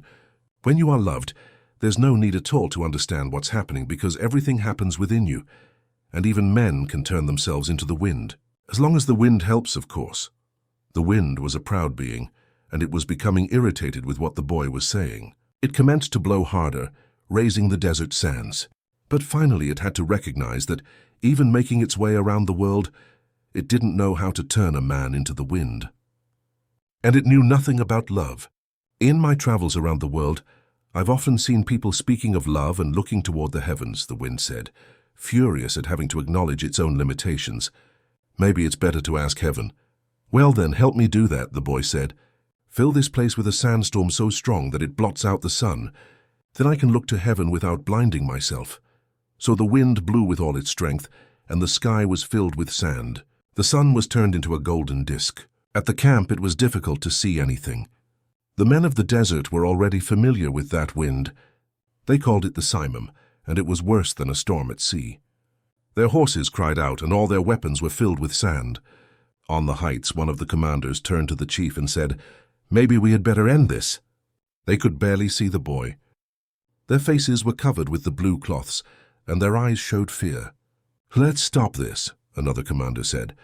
"I want to see the greatness of Allah," the chief said with respect. "I want to see how a man turns himself into the wind." But he made a mental note of the names of the two men who had expressed their fear. As soon as the wind stopped, he was going to remove them from their commands because true men of the desert are not afraid. "The wind told me that you know about love," the boy said to the sun. "If you know about love, you must also know about the soul of the world, because it's made of love. "From where I am," the sun said, "I can see the soul of the world. It communicates with my soul, and together we cause the plants to grow and the sheep to seek out shade. From where I am, and I'm a long way from the earth, I learned how to love. I know that if I came even a little bit closer to the earth, everything there would die, and the soul of the world would no longer exist. So we contemplate each other and we want each other, and I give it life and warmth, and it gives me my reason for living." "So you know about love," the boy said. "And I know the soul of the world, because we have talked at great length to each other during this endless trip through the universe. It tells me that its greatest problem is that, up until now, only the minerals and vegetables understand that all things are one, that there's no need for iron to be the same as copper, or copper the same as gold. Each performs its own exact function as a unique being, and everything would be a symphony of peace if the hand that wrote all this had stopped on the 5th day of creation." "But there was a 6th day," the sun went on. "You are wise because you observe everything from a distance," the boy said. "But you don't know about love. If there hadn't been a 6th day, man would not exist. Copper would always be just copper, and lead just lead. It is true that everything has its personal legend, but one day that personal legend will be realized. So each thing has to transform itself into something better, and to acquire a new personal legend until someday the soul of the world becomes one thing only." The sun thought about that and decided to shine more brightly. The wind, which was enjoying the conversation, started to blow with greater force, so that the sun would not blind the boy. "This is why alchemy exists," the boy said, "so that everyone will search for his treasure, find it, and then want to be better than he was in his former life. Lead will play its role until the world has no further need for lead, and then lead will have to turn itself into gold. That's what alchemists do. They show that when we strive to become better than we are, everything around us becomes better too." "Well, why did you say that I don't know about love?" the sun asked the boy. "Because it's not love to be static like the desert, nor is it love to roam the world like the wind, and it's not love to see everything from a distance like you do. Love is the force that transforms and improves the soul of the world. When I first reached through to it, I thought the soul of the world was perfect, but later I could see that it was like other aspects of creation and had its own passions and wars. It is we who nourish the soul of the world, and the world we live in will be either better or worse, depending on whether we become better or worse. And that's where the power of love comes in, because when we love, we always strive to become better than we are." "So what do you want of me?" the sun asked. "I want you to help me turn myself into the wind," the boy answered. "Nature knows me as the wisest being in creation," the sun said. "But I don't know how to turn you into the wind. Then whom should I ask?" The sun thought for a minute. The wind was listening closely and wanted to tell every corner of the world that the sun's wisdom had its limitations, that it was unable to deal with this boy who spoke the language of the world. "Speak to the hand that wrote all," said the sun. The wind screamed with delight and blew harder than ever. The tents were being blown from their ties to the earth, and the animals were being freed from their tethers. On the cliff, the men clutched at each other as they sought to keep from being blown away. The boy turned to the hand that wrote all. As he did so, he sensed that the universe had fallen silent, and he decided not to speak. A current of love rushed from his heart, and the boy began to pray. It was a prayer that he had never said before, because it was a prayer without words or pleas. His prayer didn't give thanks for his sheep having found new pastures. It didn't ask that the boy be able to sell more crystal. And it didn't beseech that the woman he had met continue to await his return.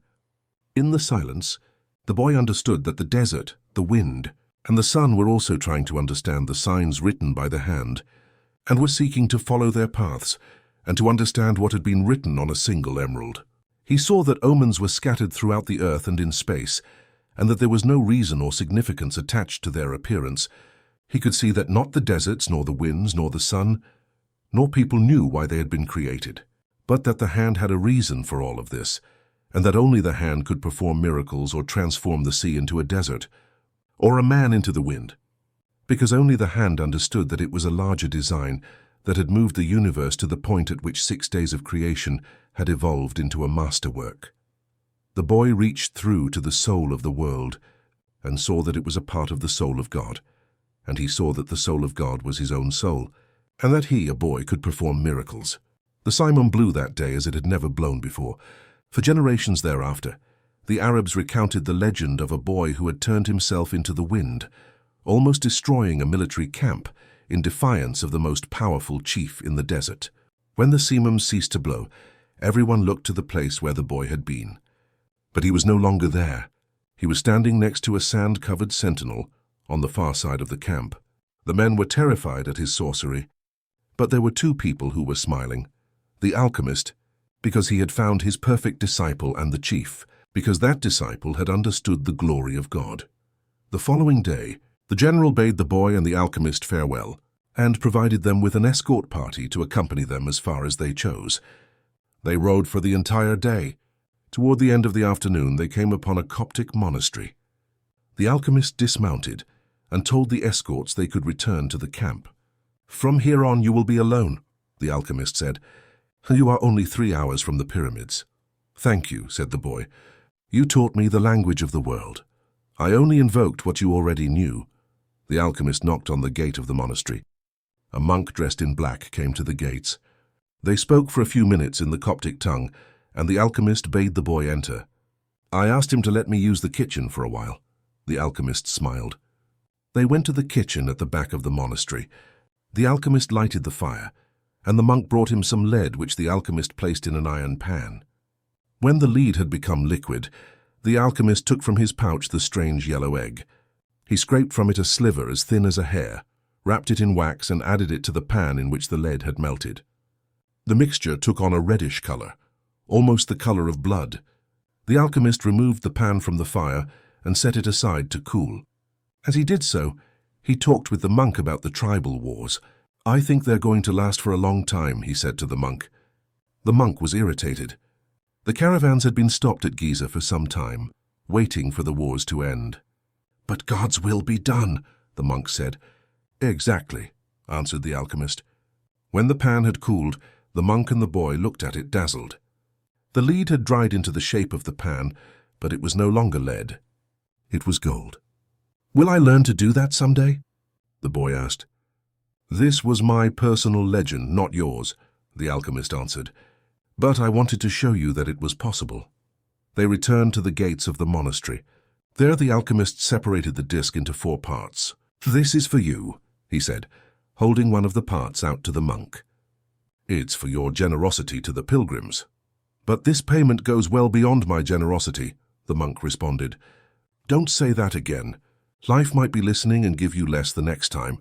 The alchemist turned to the boy. "This is for you, to make up for what you gave to the general."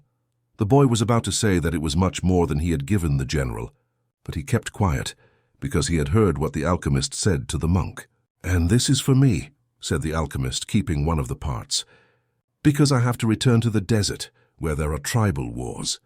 He took the 4th part and handed it to the monk. "This is for the boy, if he ever needs it." "But I'm going in search of my treasure," the boy said. "I'm very close to it now, and I'm certain you'll find it," the alchemist said. "Then why this?" "Because you have already lost your savings twice, once to the thief and once to the general. I'm an old superstitious Arab, and I believe in our proverbs. There's one that says, 'Everything that happens once can never happen again, but everything that happens twice will surely happen a 3rd time.'" They mounted their horses. "I want to tell you a story about dreams," said the alchemist. The boy brought his horse closer. "In ancient Rome, at the time of Emperor Tiberius, there lived a good man who had 2 sons. One was in the military and had been sent to the most distant regions of the empire. The other son was a poet and delighted all of Rome with his beautiful verses. One night the father had a dream. An angel appeared to him and told him that the words of one of his sons would be learned and repeated throughout the world for all generations to come. The father woke from his dream grateful and crying, because life was generous and had revealed to him something any father would be proud to know. Shortly thereafter, the father died as he tried to save a child who was about to be crushed by the wheels of a chariot. Since he had lived his entire life in a manner that was correct and fair, he went directly to heaven, where he met the angel that had appeared in his dream. "You were always a good man," the angel said to him. "You lived your life in a loving way and died with dignity. I can now grant you any wish you desire." "Life was good to me," the man said. "When you appeared in my dream, I felt that all my efforts had been rewarded, because my son's poems will be read by men for generations to come. I don't want anything for myself, but any father would be proud of the fame achieved by one whom he had cared for as a child and educated as he grew up. Sometime in the distant future, I would like to see my son's words." The angel touched the man's shoulder, and they were both projected far into the future. They were in an immense setting, surrounded by thousands of people speaking a strange language. The man wept with happiness. "I knew that my son's poems were immortal," he said to the angel through his tears. "Can you please tell me which of my son's poems these people are repeating?" The angel came closer to the man, and with tenderness led him to a bench nearby where they sat down. "The verses of your son, who was the poet, were very popular in Rome," the angel said. "Everyone loved them and enjoyed them, but when the reign of Tiberius ended, his poems were forgotten. The words you're hearing now are those of your son in the military." The man looked at the angel in surprise. "Your son went to serve at a distant place and became a centurion. He was just and good. One afternoon, one of his servants fell ill, and it appeared that he would die. Your son had heard of a rabbi who was able to cure illnesses, and he rode out for days and days in search of this man. Along the way, he learned that the man he was seeking was the Son of God. He met others who had been cured by him, and they instructed your son in the man's teachings. And so, despite the fact that he was a Roman centurion, he converted to their faith. Shortly thereafter, he reached the place where the man he was looking for was visiting. He told the man that one of his servants was gravely ill, and the rabbi made ready to go to his house with him. But the centurion was a man of faith, and looking into the eyes of the rabbi, he knew that he was surely in the presence of the Son of God. "And this is what your son said," the angel told the man. These are the words he said to the rabbi at that point, and they have never been forgotten. "My Lord, I am not worthy that you should come under my roof. But only speak a word and my servant will be healed." The alchemist said, "No matter what he does, every person on earth plays a central role in the history of the world. And normally he doesn't know it." The boy smiled. He had never imagined that questions about life would be of such importance to a shepherd. "Goodbye," the alchemist said. "Goodbye," said the boy. The boy rode along through the desert for several hours, listening avidly to what his heart had to say. It was his heart that would tell him where his treasure was hidden. "Where your treasure is, there also will be your heart," the alchemist had told him. But his heart was speaking of other things. With pride, it told the story of a shepherd who had left his flock to follow a dream he had on 2 different occasions. It told of personal legend, and of the many men who had wandered in search of distant lands or beautiful women, confronting the people of their times with their preconceived notions. It spoke of journeys, discoveries, books, and change. As he was about to climb yet another dune, his heart whispered, "Be aware of the place where you are brought to tears. That's where I am, and that's where your treasure is." The boy climbed the dune slowly. A full moon rose again in the starry sky. It had been a month since he had set forth from the oasis. The moonlight cast shadows through the dunes, creating the appearance of a rolling sea. It reminded the boy of the day when that horse had reared in the desert, and he had come to know the alchemist. And the moon fell on the desert's silence, and on a man's journey in search of treasure. When he reached the top of the dune, his heart leapt.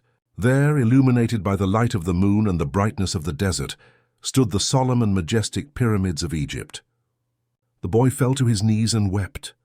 He thanked God for making him believe in his personal legend, and for leading him to meet a king, a merchant, an Englishman, and an alchemist.